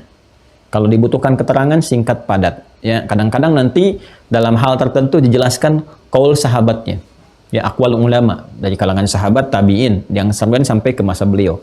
Ya, jadi ini mengonfirmasi demikianlah sanad dalam keilmuan. Ya, pertama rujukannya Al-Quran, kemudian hadis-hadis Nabi Sallallahu Alaihi Wasallam, dilihat bagaimana sahabat menjelaskan, setelah itu konfirmasikan kepada tabi'in, ya jelas. Kalau di tafsir itu jalurnya, belajar dari Nabi ke siapa? Misal ke jalur Ibnu Abbas, ya. Ibnu Abbas nanti punya murid siapa lagi tuh? Ya, kalau yang ngakses ke Ibnu Abbas radhiyallahu taala anhuma. Ya, misalnya dari Ibnu Abbas kan sahabat, ya kan? Nanti masuk ke tabi'innya Imam Mujahid. Imam Mujahid nanti ngaji tuh ke Ibnu Abbas, konfirmasikan semua. Nanti dari Imam Mujahid terus ke bawah. Ya, tabi'in dan seterusnya. Nah, itu terkonfirmasikan. Hadis juga demikian. Ya, jadi nanti kita akan dapatkan beliau mengutip dari sahabat begini, dari tabi'in begini sampai ke masanya beliau. Ini membuktikan satu ketersambungan riwayat. Kitab yang kedua, Thaniyan Kitabul Iman, pembahasan tentang kitab iman. Awalan babu qaulun Nabi sallallahu alaihi wasallam, ya kan? Hadza, itu kan? Hadza ini pembahasan tentang bab. Apa bab yang dimaksud? Titik 2, makanya di situ pakai dhammah kemudian. Qaulun Nabi sallallahu alaihi wasallam. Sabda Nabi sallallahu alaihi wasallam, ya kan? Bunyal Islamu ala khamsin. Topik yang pertama yang akan digali ini adalah tentang pondasi keislaman. Tuh, mengonfirmasi apa yang tadi saya sampaikan. Ya. Kita jawab pertama, babun, gitu kan? Bab ini, gitu kan? Akan menjelaskan apa? Qaulun Nabi sallallahu alaihi wasallam adalah tentang sabda Nabi sallallahu alaihi wasallam, bunyal Islamu ala khamsin. Islam dibangun berdasarkan 5 pokok rukun Islam. Itu ya. Saya disampaikan, yang saya sampaikan itu 5 pokok, 5-nya kan dibagi pada 2 bagian. Ada pokok yang terkait keimanan, ya, ada pokok yang terkait amalan. Teruskan dulu. Wahua, sedangkan Islam itu qaulun wa fi'lun. Nah, qaulun wa fi'lun. Perkataan dan perbuatan, terhimpun dari perkataan dan perbuatan. Yuk, kita terangkan ke sini dulu ya. Kita batasi dulu supaya nggak berpindah. Ini yang pertama pembahasan di Kitabul Iman, mengonfirmasi tentang persoalan iman, kan? Lalu babun, dimulai dengan hadza babun. Yang pertama ini berisi tentang subtopik, kan? Qaulun Nabi sallallahu alaihi wasallam, sabda Nabi sallallahu alaihi wasallam, bunyal Islamu ala khamsin. Islam itu dibangun berdasarkan 5 pokok, ya kan? Ini ada 5 pokok, 5 dasar, 5 rukun. Itu sudah pernah saya terangkan. Ya, 5 rukun ini dibagi pada 2 bagian. Ya kan? Apa 2 bagian itu? Ada bagian iman, ada bagian amal. Ya kan? Ada bagian apa? Iman, ada bagian apa? Amal. Ada bagian akidah, ada bagian syariat. Yang bagian iman pertama kali nanti terkristalisasikan pada syahadat, syahadatain. Asyhadu an la ilaha illallah wa asyhadu anna Muhammadar Rasulullah. Terhubungnya konektivitas kita dengan Allah Subhanahu wa taala sebagai pengakuan. Yang ini nanti mengonfirmasikan amalan sebagai implementasi dari pengakuan iman ini. Ya, maka diberikan amalan pokok yang ada 4 itu. Ya, apa saja di antara jenisnya? Ada sholat, ada zakat, ada puasa, ada haji. Ya, mencakup umrah di dalamnya. Nanti masing-masing punya turunan. Sholat punya turunan lagi, sunnah, ada jenazah, ada macam-macam, ada rawatib, ada mutlak kan? Di luar yang fardu. Zakat ada turunan lagi, apa diantaranya? Ada infak ya, dan turunan-turunan lainnya. Nanti puasa ada turunan lagi selain yang Ramadan. Ada yang sunnah, Senin Kamis, Ayyamul Bid, ya, puasa Al-Muharram, dan seterusnya. Nanti haji pun ada turunan ke bawahnya yang kecil, apa itu? Umrah misalnya. Jelas ya? Nah, nanti aspeknya sudah ke sini. Karena keibadah, ini masuk syariat, ilmunya disebut fikih. Ini syahadatain. Syahadatain ini punya pokok lagi. Apa pokoknya? Yang 6 ini. Dikonfirmasi lagi. Ya, bunyal Islamu ala khamsin. Islam itu dibangun atas 5 pokok. Ini dibagi ke dalam 2 bagian. Ini turunannya seperti ini. Seperti saya mudahkan untuk menyampaikan. Dan dahsyatnya, ini pun tercakup di nama Nabi Muhammad SAW. Ya, nama yang terkait dengan aspek ini, aspek amalan, praktikal, ya, yang lebih kepada nilai-nilai sosial implementasinya. Kan ini kita beribadah nanti ada dampak sosialnya. Seperti sholat, tanha anil fahsya'i wal munkar. Itu kan tanha anil fahsya'i wal munkar itu sifat sosial nanti. Yang dibawa untuk berinteraksi, supaya tidak berbuat keburukan dalam kehidupan. Nama yang melekat pada ini disebut dengan Muhammad namanya. Ya. Tuh. Nama yang melekat kepada ini, sifat konektivitas dengan Allah, hablum minallah, disebut dengan Ahmad. Ini disebutkan 1 kali dalam Al-Quran, dikonfirmasi di lisan Nabi Isa alaihissalam, Yesus Mesias. Di Quran surah ke-61 As-Saff ayat yang ke-6. Ya, wa mubasysyiran birasuli ya'ti min ba'di ismuhu Ahmad. Beliau memberi kabar gembira akan datang rasul setelah saya, penutup, yang sifat ibadahnya begitu tinggi, begitu luar biasa.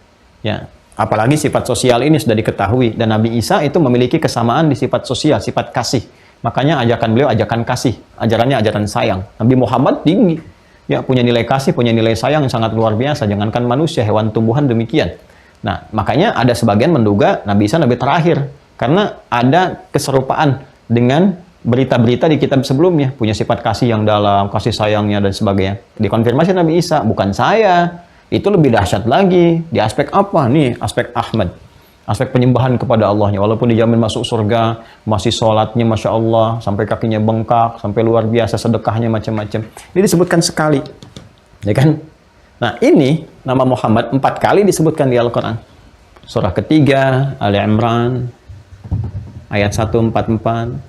Quran surah 33, Al-Ahzab ayat 40, Quran surah 47 dengan namanya Muhammad SAW ayat kedua, Quran surah 48, Al-Fatah ayat 29, 4 kali.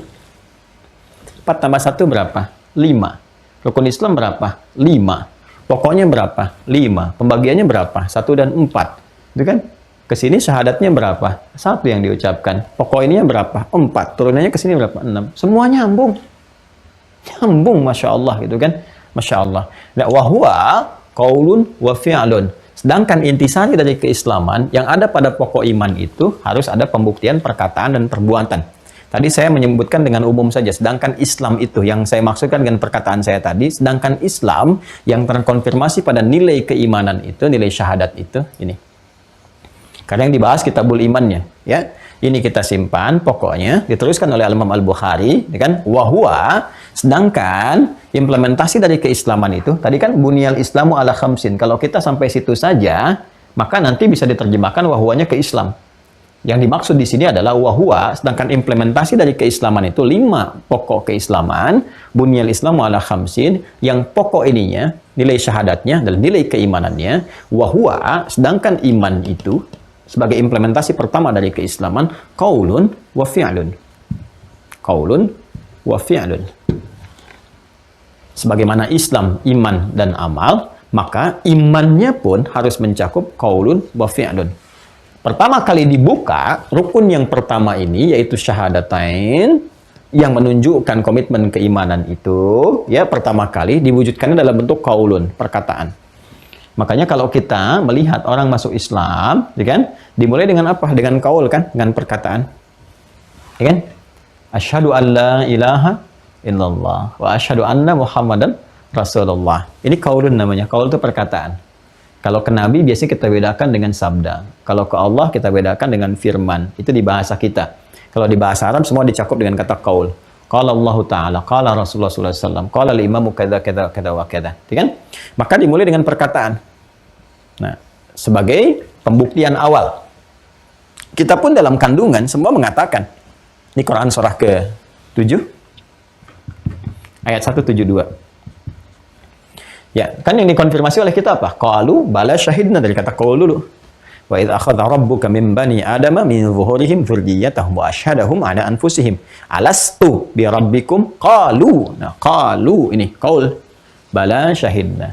Ya, kita mengonfirmasi, kita mengatakan. Jadi pertama qaul. Kalau qaul dari mana? Lisan. Kalau qaul itu lisan. Ini teman-teman, mohon izin, mohon maaf ya. Tolong untuk melihat bagan ini disimak video awal sampai akhir ya. Karena kalau Anda baru masuk, Anda nggak akan tahu saya nulis yang pertama yang mana ini. Seperti apa gitu. Tapi kalau Anda ikutin awal sampai akhir, Anda akan tahu oh, ini munculnya di sini, muncul di sini. Ya. Nah, jadi konfirmasi pertama lewat lisan. Sini teman-teman sekalian. Ini. Konfirmasi di lisan. Nah, lisan ini adalah konfirmasi awal dari keimanan, sedangkan iman ini konfirmasi awal dari pokok keislaman. Makanya kita katakan orang masuk Islam itu bersyahadat. Karena pokok yang pertamanya syahadat nih. Jelas ya? Kan? Saya ulang ya. Rukun Islam itu ada 5 pokoknya. Kualifikasi 5 itu dibagi 2. Iman dengan amal. Jelas ya? Yang amal pokoknya ada 4. Iman itu 1 yaitu syahadatain. Bersyahadat, syahadu an la ilaha illallah, syahadu anna Muhammad Rasulullah. Yang ini ada 6 pokok. Nah, iman ini terklasifikasikan lagi, pokok ini yang 1 ini pada 2 bagian. 1, pembuktian awal, yaitu lewat qaul, lewat perkataan. Jelas ya? Dikatakan, karena itu, dikatakan kan pasti lewat lisan. Lisan kita, mulut kita berkata. Apa yang kita katakan? Konfirmasi ini, syahadat. Syahadu an la ilaha illallah, syahadu anna Muhammad Rasulullah. Karena itu, orang yang bersyahadat, ya kan? syahadu an la ilaha illallah, syahadu anna Muhammadar Rasulullah, maka orang itu telah mengonfirmasi keislamannya. Yang memeluk Islam, mengonfirmasi keislaman disebut muslim namanya. Jadi Islam itu dinnya, Islam itu dinnya, ya kan? Quran surah ketiga ayat 19, inna dina indallahil Islam. Al-Islam itu ad-din. Orangnya, ini orang bersyahadatnya ini disebut muslim namanya. Muslim. Kalau ingin dibedakan gender misalnya, untuk penunjukan kepada laki-laki dan perempuan, tinggal tambah tak marbutah di ujungnya. Pakai ah. Kalau ini muslim, misalnya laki-laki, ini tinggal pakai muslimah. Untuk perempuan. Nah, ini ya. Jelas? Maka muslim artinya orang Islam. Konfirmasi keislamannya dengan bersyahadat. Jadi kalau sudah bersyahadat, maka statusnya muslim. Jelas ya? Kalau perempuan apa? Muslimah. Kalau keadaannya masih lemah, ada gangguan, ya dia bersyahadat, masih disoal, dicoba diganggu dengan macam-macam sehingga berpotensi melemahkan dia, butuh bantuan dan sebagainya. Ya, maka kita mencoba untuk membantu sehingga melembutkan dirinya. Ya, maka keadaan dibantu supaya dalam kelembutan ini dapat kuat kembali, itu yang sering diistilahkan dengan mu'allaf namanya. Ya, mu'allaf. Jadi ada dua sisi. Ada sisi yang pertama, dia belum berislam, masih mengenal, ingin tahu, ada kelembutan dalam dirinya untuk menerima Islam, tapi belum bersyahadat. Nah, itu pun masuk golongan pertama dari mu'allaf, ada golongan pertamanya. Ya, siapa? Orang yang dilembutkan. Mu'allaf itu kan yang dilembutkan hatinya untuk menerima. Maka itu boleh mendapatkan bagian zakat. Ya, dibantu misalnya kalau dia punya kemampuan diberikan misalnya buku-buku keislaman, CD-CD keislaman. Kalau dari sisi ekonomi dibantu misalnya dengan bantuan sembako macam-macam dan sebagainya. Ada bagian kedua yang sudah masuk Islam di periode awal-awal yang dia juga butuh penguatan karena masih ada kelemahan dalam dirinya. Ya, ada kelembutan menerima Islam tapi masih ada kelemahan dalam dirinya. Apa? Bisa gangguan fisik, ditinggalkan macam-macam karena memang belum sepaham dan sebagainya. Dibantu, disokong, boleh diberikan bagian dari zakat. Itu di Quran surah ke-9 At-Taubah di ayat yang ke-60. Innamas shadaqatu lil fuqara wal masakin wal 'amilina 'alaiha wal mu'allafati qulubuhum. Yang hatinya terlembutkan untuk menerima risalah kebaikan. Ya. Tapi kalau sudah berjalan, sudah kuat, sudah baik, sudah puluhan tahun bukan mu'allaf lagi.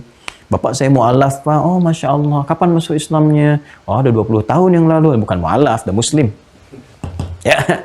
Ya, kalau sudah muslim dah kemana-mana udah baik, tunjukkan keislamannya. Bagaimana menunjukkan keislaman itu? Nih, dari pemaknaan katanya. Ya. Muslim itu artinya terambil dari kata aslama yuslimu. Aslama yuslimu. Islaman. Ini karakter, sifat, keadaan, frame-nya ini. Aslama yuslimu islaman. Fahuwa muslim. Orang ini disebut dengan muslim. Perintahnya aslim. Aslama itu asalnya tunduk patuh. Tunduk patuh. Tunduk patuh taat. Ya. Islam adalah tuntunan-tuntunan yang ditunjukkan kepada kita sebagai pedoman ya untuk sebagai pedoman berkehidupan dan sebagai tanda ketundukan, kepatuhan, ketaatan kita kepada Allah. Jadi kalau sudah muslim itu artinya orang yang tunduk, yang patuh, yang taat kepada siapa? Kepada Allah. Jelas ya? Nah, untuk mendapatkan ketundukan, kepatuhan ini kita butuh pembuktian, butuh pedoman dulu. Ya Allah, di mana saya temukan pedomannya? Seperti apa gambarannya? Maka diturunkan Al-Quran sebagai hudan. Ya, gambaran dari pedoman ini supaya kita masuk ke dalam ruang petunjuk. Itu disebut silmi, namanya as-silmu. Ya. Makanya kalau sudah kita mengatakan asyhadu an la ilaha illallah, asyhadu anna Muhammadar Rasulullah, maka kita sudah masuk pada pokok bagian yang pertama. Dengan syahadat itu, syahadat dikonfirmasi lewat lisan, masuk pokok yang pertama dari 5 rukun Islam. Apa 5 itu? Namanya iman, ya kan? Makanya dikatakan orang ini sudah beriman. Ya, sudah beriman dalam bahasa Arab disebut amana, tunggalnya. Amana. Sudah beriman. Jamaknya tinggal tambah ujungnya, waw dan alif. Amanu plus gini. Amanu. Jadi kalau udah panjang, jamak. Amana tunggal. Amana, sudah beriman. Apa tanda sudah beriman? Sudah berkata dengan lisannya, qaul, sudah berkata. Apa yang dikatakan? Syahadu an la ilaha illallah, syahadu anna Muhammadar Rasulullah. Maka kalau banyak orang sudah mengatakan itu, berarti sudah beriman. Ya, maka panggilan Quran, panggilannya menjadi berubah dari nas, manusia pada umumnya, kepada amanu. Maka muncul panggilan-panggilan iman. Ya ayyuhalladzina amanu, ya ayyuhalladzina amanu. Hei orang-orang yang telah menyatakan saya sudah beriman. Dikonfirmasi dengan syahadatnya, syahadu an la ilaha illallah. Dah kan? Berarti kalau kamu sudah beriman, kamu sudah menjadi muslim. Muslim itu artinya tunduk. Tunduk itu artinya patuh. Patuh itu harus taat. Taat pada siapa? Tuntunan Allah, perintah Allah. Ya, tunaikan perintah Allah, jauhi larangannya. Kita bertanya bagaimana caranya? Maka disebutkan di Quran surah ke-2. Ayat 208. Al-Baqarah ayat 208, paling kiri. Ke tengah tapi agak ke bawah sedikit.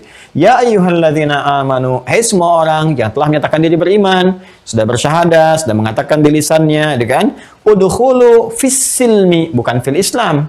Karena Islam itu sudah tadi, sudah syahadat. Udkhulu fis silmi, masuk ke dalam pedoman ruang Islam. Ya kafah secara utuh. Ya tunduk, patuh, taat.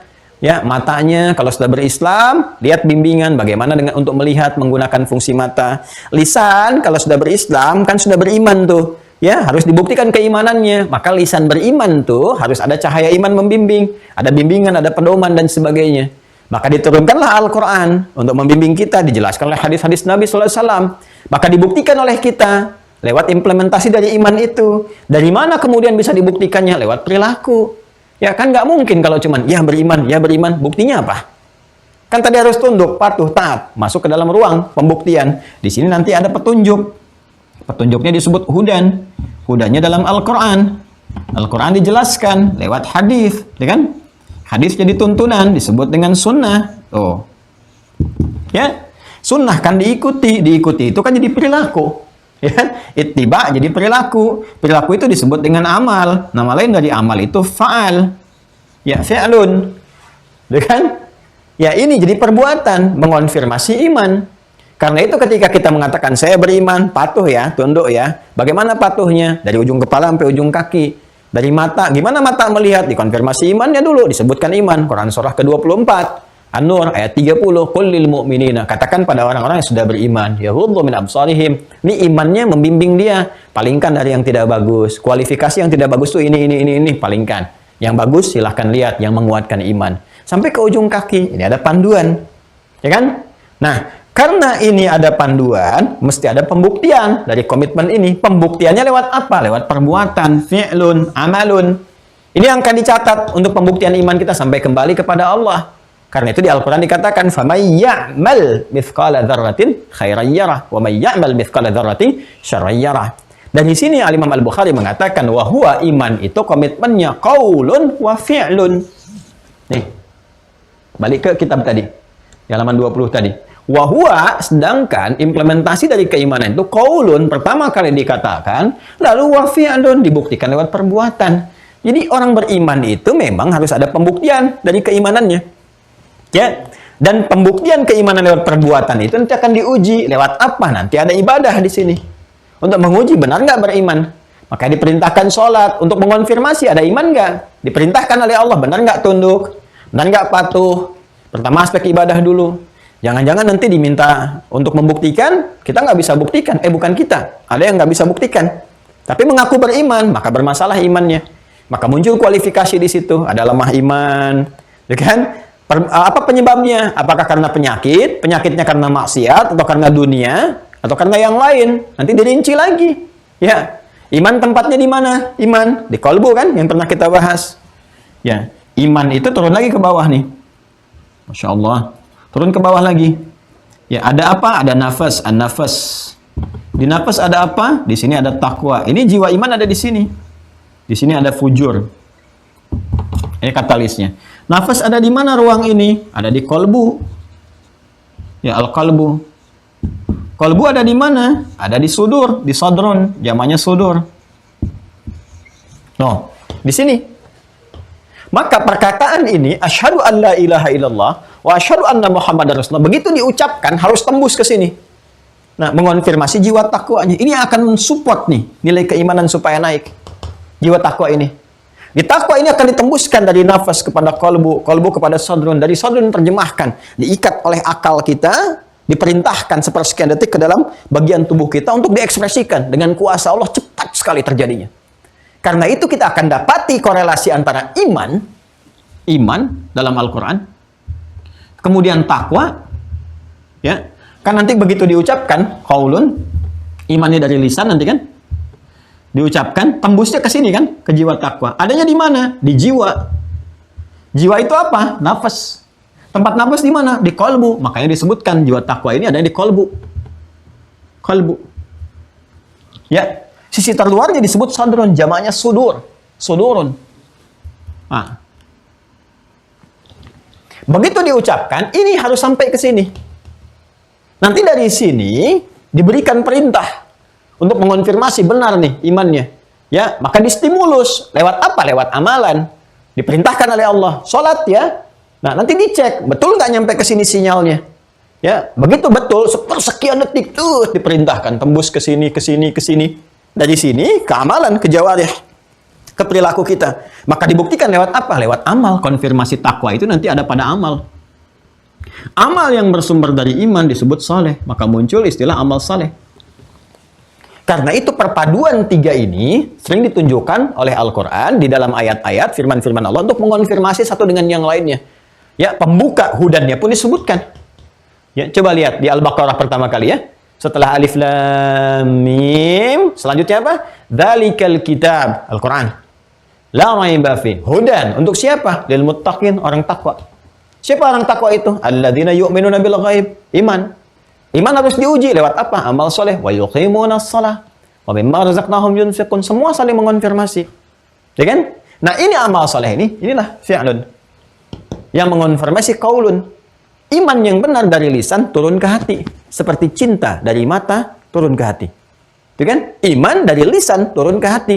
Makanya kalau imannya tidak sampai ke hati, dikonfirmasi lewat perbuatan, nggak muncul. Karena cuma di lisan saja. Itu karena penyakit. Penyakitnya macam-macam. Bisa nifak. Ya, karena penyakitnya penyakit iman, ya, maka nyerangnya ke takwa. Takwa ada di mana? Di nafas. Nafas ada di mana? Di kolbu. Maka kita sering dikatakan penyakit kolbu. Jamak dari kolbu disebut kulubun. Penyakit kulub disebut maradun. Ya, maradun. Maka disebutkan di Quran surah kedua Al-Baqarah di ayat 10. Ya, fi qulubihim marad. Fazadahumullahu marada. Lihat kan?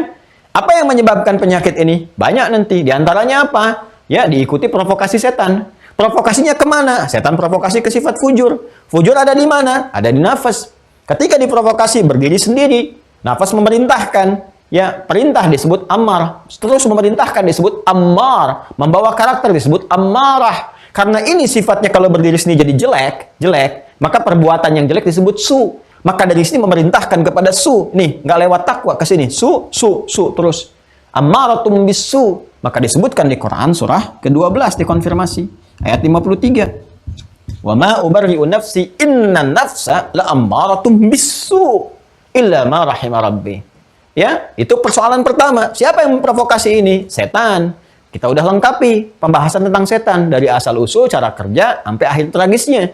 Nah, setan masuk lewat mana? Setan nggak mau tanggung. Ya, dia nggak mau gagal. Dia berusaha untuk mengcover semua jalan dari fujur. Fujur kan ke sini, nafas ke kolbu ke sodrun. Ini puncak terakhirnya. Maka dia masuk lewat sini. Karena yang digoda bukan 1-2 orang, tapi semua orang. Ya, maka dijamakkan sodrun. Jadi sudur bentuk jamak. Maka disebutkan alladzi yuwaswisu fi sudurin nas. Dia berharap kalau gagal di sini, digoda di sini, gagal di sini, goda di sini. Karena ini 3, 1, 2, 3. Gambarannya lewat tahapan-tahapan. Kadang dalam internal kita, dan kadang dalam lingkungan terdekat kita, kalau lebih luas lagi, karena kadang yang paling jauh. Itu yang digambarkan dalam jamarat, aqabah, wusta dengan ula. Semua terkonfirmasi. Jadi nggak ada yang kosong dalam syariat itu. Semua ada maknanya. Jadi kalau kita ngaji dalam gitu, pelajari semua keterkaitannya ada. Ya kan? Nah, maka orang-orang yang berkata, saya Islam nih, saya juga Muslim, Pak. Sholat nggak? Nah, ini terkonfirmasi keadaan lemah imannya. Ya kan? Nah, maka dari itu 15 abad yang lalu pun pernah ada yang disinggung oleh Allah. Ketika ada yang mengatakan amanna, kan di sini sudah beriman. Fasenya ini. Ya, di Quran surah 49 coba cek. Al-Hujurat. Ayat 14. Qalatil a'rabu, sebagian orang Arab Badui berkata, amanna, kita udah beriman. Berarti levelnya ini kan? Ya kan? Amanna tuh, amanna karena bentuknya kepada kata kerja yang pertama, asalnya amanah begini, amanah kan? Ditambah dengan nahnu yang disingkat dengan na begini. Maka karena double disatukan. Jadi seperti ini supaya tidak banyak huruf dituliskan jadi begini, ditandai dengan tasydid. Asalnya begini. Ya? Qalatil a'rabu, orang Arab Badui datang kepada Rasulullah mengatakan, orang-orang itu berkata, amanna, kami telah beriman. Berarti sudah bersyahadat, qaulun masuk sini. Ya? Maka karena perkaranya iman itu masuknya ke hati, kalau urusan hati Allah yang menguasai kan? Makanya kita katakan ya muqallibal qulub. Wahai yang menggerakkan hati, yang mengetahui pergerakan di hati, terbolak-balik dan sebagainya. Ya, Allah Maha mengetahui. Wa nahnu aqrabu ilaihi min hablil warid. Ya, di Quran surah ke 50 itu kan? Surah Qaf di ayat ke-16. Wa laqad khalaqnal insana wa na'lamu ma tuwaswisu bihi nafsuh wa nahnu aqrabu ilaihi min hablil warid. Ya kan? Sangat mengetahui. Karena itu Nabi tidak menghukumi dengan keadaan jiwa, tapi menunggu apa yang Allah sampaikan. Karena itu kita nggak boleh ya menghukumi keadaan hati seseorang terkait dengan keimanan, nggak boleh. Ya, makanya kalau ada seorang menyebutkan misalnya kafir itu akan mencari pemiliknya, benar nggak? Sampai ke langit. Kalau nggak ditemukan di bumi nggak ditemukan, kembali kepada yang mengucapkan. Makanya hati-hati dengan klaim-klaim demikian. Kecuali ada tanda-tanda nyata yang disebutkan secara langsung, menolak syariat, itu kan tidak mengakui sholat, atau kemudian misalnya ya menolak tentang akidah keislaman, menghalalkan yang haram yang tinggi, menghalalkan zina macam-macam. Nah itu sudah ada tanda-tanda, maka hukum-hukum melekat. Ya, maka harus hati-hati, karena kalau ketidaktahuan dibimbing supaya kembali kepada jalan yang benar. Dia mengatakan amanah, maka turun ayat mengonfirmasi, kul lam tu'minu, katakan Muhammad SAW, belum benar imannya. Kenapa? Karena kalimat yang ada di lisan itu qaul belum mengalir sampai ke qalbu, sampai ke nafas. Walakin qulu, tapi katakan aslamna, kami baru mengonfirmasi keislaman lewat apa? Lewat qaulun. Walamma yadkhulul imanu fi qulubikum. Sementara iman yang belum masuk ke sini. Bagaimana bisa mengonfirmasi iman sudah di sini? Diuji lewat apa? Lewat fi'lun, lewat amalun. Ya. Karena itu semua pergerakan iman itu ada di sini. Di kalbu, di nafas. Ya, ini punya amalan. Apa amalannya? Disebut dengan niat namanya. Di sini terletak pada keikhlasan. Ya, kan sudah pernah belajar tentang ikhlas. Ya, di surah Al-Ikhlas itu kan semua ditujukan kepada yang ahad. Ya, qul huwallahu ahad. Jadi orang ikhlas itu yang menepikan segala hal, segala perbuatan, disupport dari sini tujuannya hanya untuk yang ahad saja. Mengarahkan segala pada yang ahad disebut tauhid. Makanya muncul ilmu tauhid ini. Konfirmasi lagi. Ya, jadi ini semua keterkaitan. Ya, di sini disebutkan antara hubungan niat dengan amal. Bentuk jama' dari kata amal itu amal. Hadis Nabi dikonfirmasi. Riwayat pertama di Al-Bukhari ketika di kitab Bad'ul Wahyi, riwayat pertamanya tentang amal. Jama' kan jadi amal. Innamal a'malu binniyat. Innamal a'malu binniyat. Wa innamal likulli imri'in ma nawa. Ini supportnya nanti yang akan mengarahkan kepada amalan. Jadi muncul amal pun belum tentu dianggap benar. Harus dicek dulu, benar nggak sumbernya dari sini, dari iman. Terus dari iman tuh dari jiwa takwa enggak? Nih. Takwanya ada kecampuran fujur enggak? Kalau kecampuran belum ikhlas namanya. Apa diantaranya? Yang seharusnya tawadu muncul ria. Betul beramal, ngasih begini, amalnya keluar. Ya, Jumatan kan mau Jumat nih sekarang. Ada kotak infak lewat. Ya, 1, 2, 3, masukin 100 ribu, 50 ribu, lihat nih. Wah, paling tinggi 100 ribu. Saya dolar, 100 dolar. Bagus, mau dimasukin. Tapi sebelum masuk, begini dulu. Nih. Kanan, duduk kanan. Kiri, gini caranya nih, ke belakang. Ini. Masukin. Kan? Nah, itu bercampur dengan ini. Ketika bercampur, jadi persoalan. Ya, ingin sesuatu yang merusak dan mengganggu. Kelihatannya benar, sesuatu yang nikmat, tapi melahirkan gangguan, adza. Ya, sesuatu yang merasakan kenyamanan, al-mannu wal adza. Ya, maka batal amalannya karena terkonfirmasi ada gangguan-gangguan di dalamnya. Ya, kotor lagi. Maka turun Quran surah kedua Al-Baqarah ayat 264. Ya ayyuhalladzina amanu la tubtilu sadaqatikum bil manni wal adza kalladzi yunfiqu malahu ria'an nas. Ini nih jelas. Ada faktor nifak, gangguan setan, lingkungan macam-macam. Nah, ini teman-teman sekalian. Jadi intinya apa? Intinya kita ingin mengonfirmasi keterangan Al-Imam Al-Bukhari yang menyampaikan di kitab iman itu, kalau pengen menunjukkan iman kita kuat, kualitasnya ingin mendekati di era-era Nabi dengan fatrah ini, di masa ini, maka kita harus menjaga dua hal ini konsistensinya. Perkataan itu harus tembus kepada hati ini. Sehingga muncul kualitas amalan. Karena untuk disebut Islam yang utuh itu mesti ada qaulun wa fi'lun, imanun wa amalun. Dibuktikan perkataan pertama kali dikonfirmasi oleh perbuatan. Kita balik bertanya pada Imam Al-Bukhari, kan? Bagaimana ini menjaga ini semua, membuktikan itu? Ada nggak petunjuknya supaya konsisten, supaya masuk ke dalam hati? Kadang-kadang ya itu dia suka naik turun, ya kayak eskalator gitu, kayak lift, naik turun, naik turun, naik turun.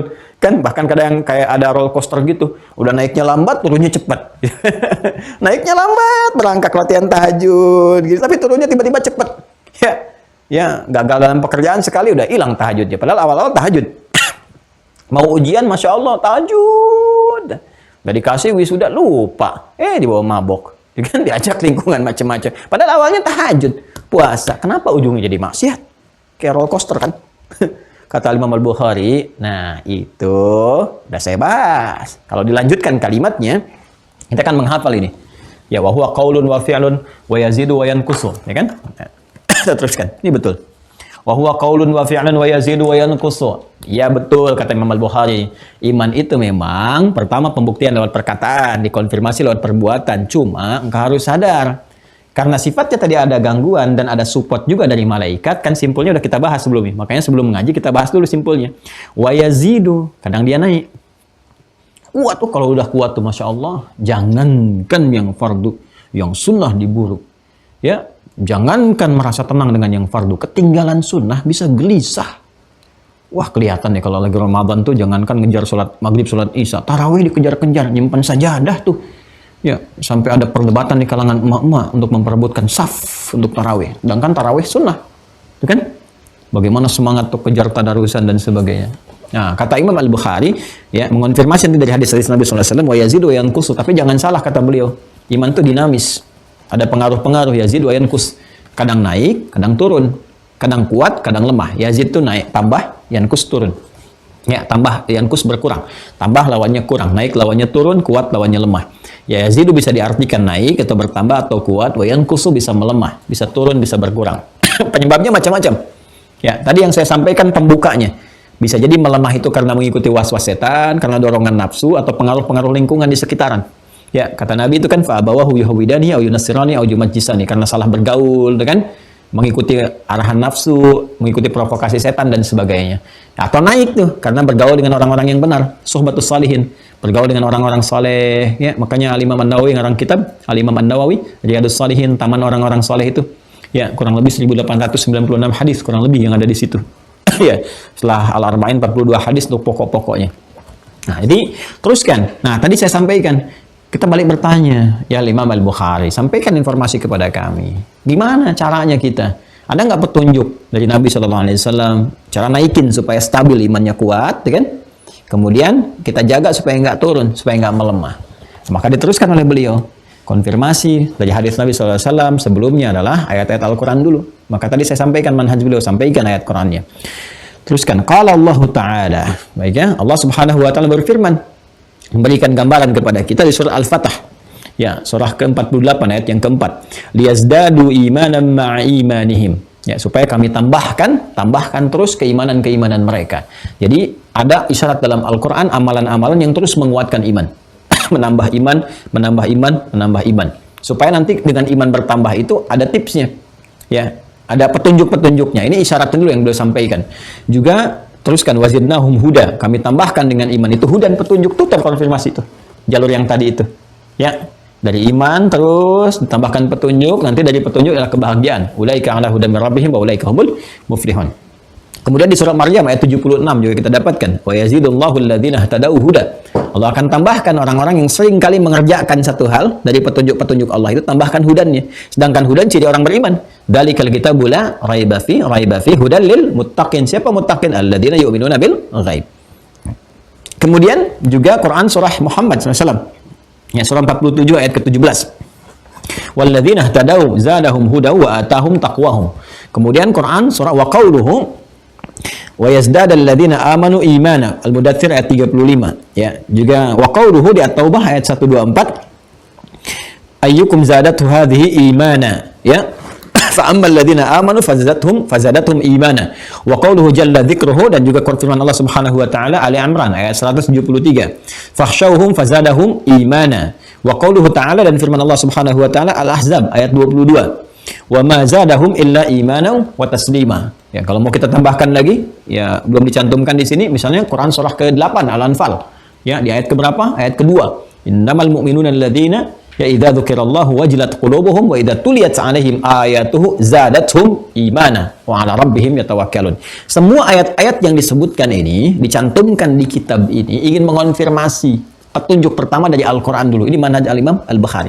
Ini Al-Quran dulu nih. Kalau Anda bertanya bagaimana cara menguatkan iman, ini ada isyarat di Al-Quran dulu nih.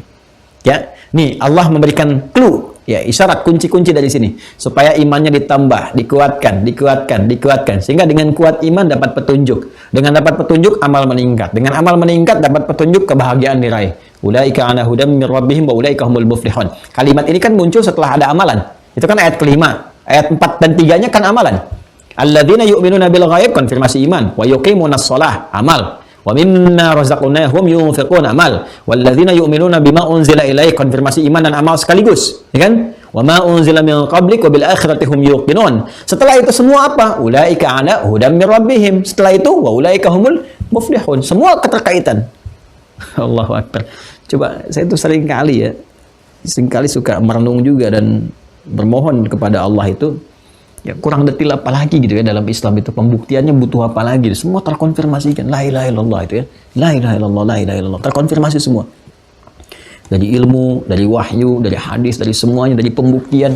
Jadi nyata semua gitu, nyata semua. Makanya kadang-kadang suka bingung ya, kurang apa lagi itu jelasnya Islam itu. Hanya tinggal membuka hati kita, komparasikan, ikutin, ya kan, dengan jadi pribadi muslim yang baik dan sebagainya.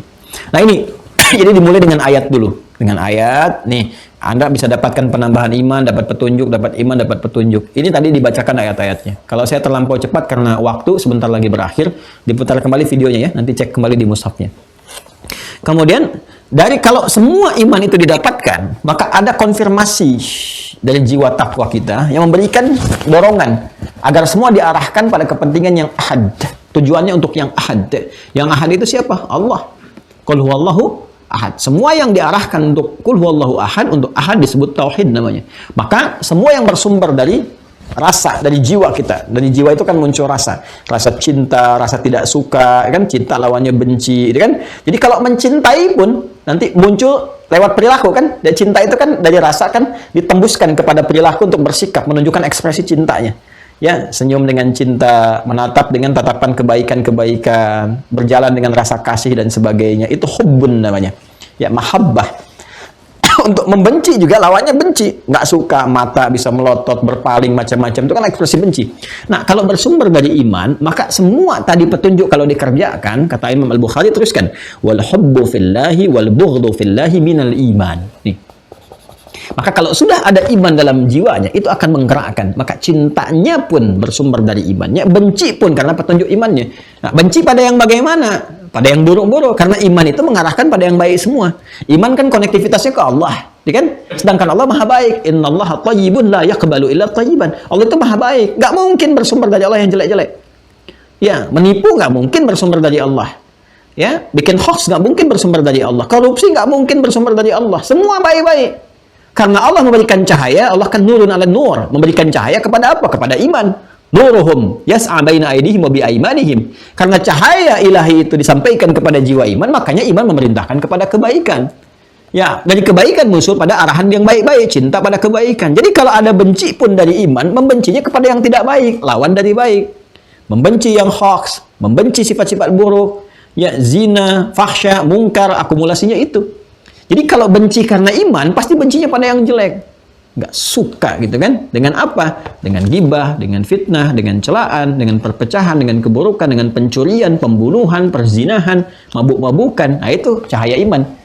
Dan karena dari iman, ada porsi untuk menyikapi proporsional. Ya, jadi nggak berlebihan.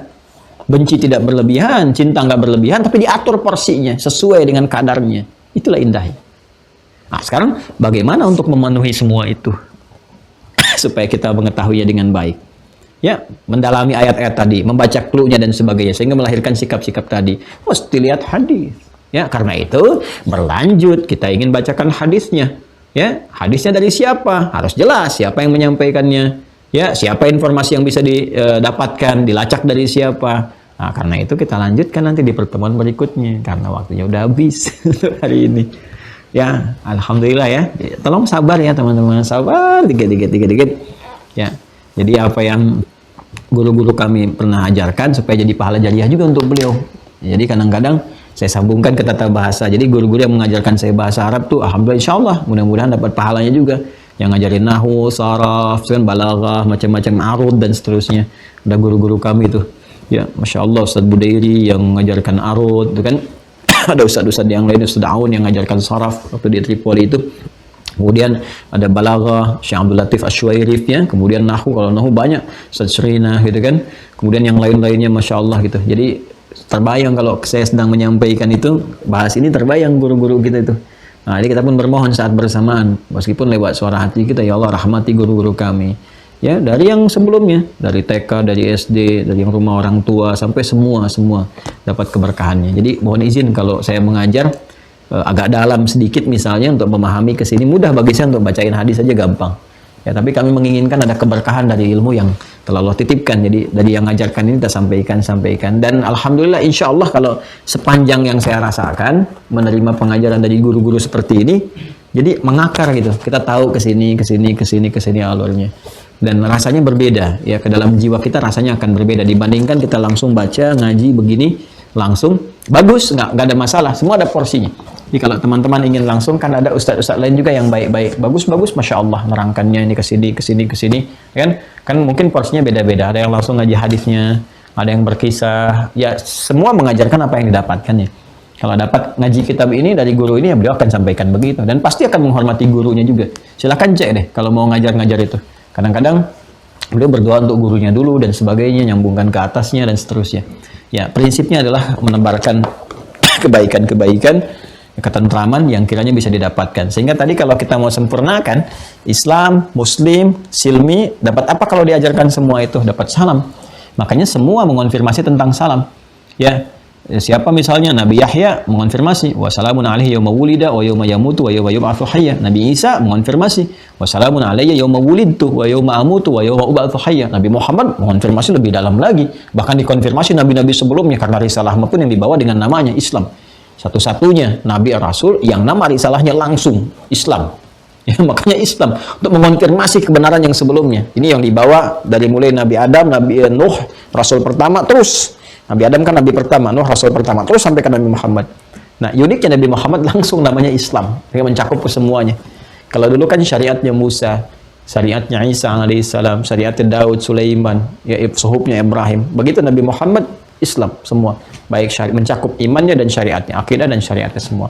Jadi menunjukkan konfirmasi keseluruhannya, tercakup bahwa semua yang dibawa para nabi rasul terkonfirmasikan di sini semuanya. Dan itu bisa diriset, dibuktikan. Kitabnya aja banyak tuh. Ya. Saya kadang-kadang suka ingin mencoba gitu mengkomparasikan. Ya kalau di keyakinan lain kita menghormati, semua menghormati. Cuma kan untuk menguatkan keyakinan kita coba cek, ada nggak kitab-kitab kayak gini gitu di hampir semua bidang disiplin ilmunya. Di syariatnya ada fikih-fikihnya dibagi lagi, ada Bukharin perbandingan, itu kan ada fikih mazhabnya dibanyakin lagi. Kita di ilmu hadis aja ini baru hadis ada berapa jilid gitu. Baru satu aja Sahih Al-Bukhari jilidnya ada 18, dia 4 jilid, Sahih Muslim ada yang 9 jilid, ada yang sekian jilid. Belum nanti yang sunan-sunan, kitab sunan, An-Nasai, ya, Abu Daud gitu kan, At-Tirmidzi dan sebagainya. Belum yang Mu'jam ada berapa lagi? Itu Mu'jam At-Tabrani ini udah banyak tuh, Mu'jam Al-Kabirnya itu. Belum Musnad ada sendiri lagi. Ya, ada berapa banyak lagi, itu ada berapa jilid tuh kalau kita pengen dapatkan, luar biasa. Nanti satu saat kita tunjukin supaya memahami. Kurang lebih demikian teman-teman sekalian untuk hari ini, mudah-mudahan bermanfaat. Kalau ada salah-salahnya mohon dimaafkan. Kalau betul-betul keliru ditinggalkan saja, dikonfirmasi ke saya supaya saya ralat. Oh, kemarin saya salah ucap, harusnya begini. Kemarin saya salah sebutkan ayat, harusnya yang ini. Ya, sehingga kita selalu berada dalam jalur kebenaran, saling mendoakan termasuk orang-orang sekitaran kita Ya, dan mudah-mudahan dengan doa itu diterima oleh Allah Subhanahu wa taala jadi kebaikan. Selalu menampilkan hal-hal yang baik yang bisa disampaikan, menghindari hal-hal yang buruk dan saling mengingatkan, saling mendoakan. Doakan saya semoga Allah menjaga, mengikhlaskan dan setidaknya mengampuni dosa-dosa yang saya kerjakan, pernah saya lakukan. Ya, semoga Allah berkenan menerima itu semua dari doa-doa Anda semuanya dan menggugurkan dosa-dosa yang pernah dilakukan. Terima kasih sekali lagi yang sudah tersambung dengan Mira. Mohon izin hari ini barangkali tidak ada Zoom karena ada kendala teknis yang disampaikan. Kita membayar, alhamdulillah kita rutin berikan paket yang sesuai dengan kapasitas teman-teman, kita sesuaikan dan kita nggak pernah minta iuran. Jadi nggak ada iuran Zoom, nggak ada iuran untuk ta'lim ini itu nggak ada. Alhamdulillah karena coba kita selesaikan sendiri untuk itu.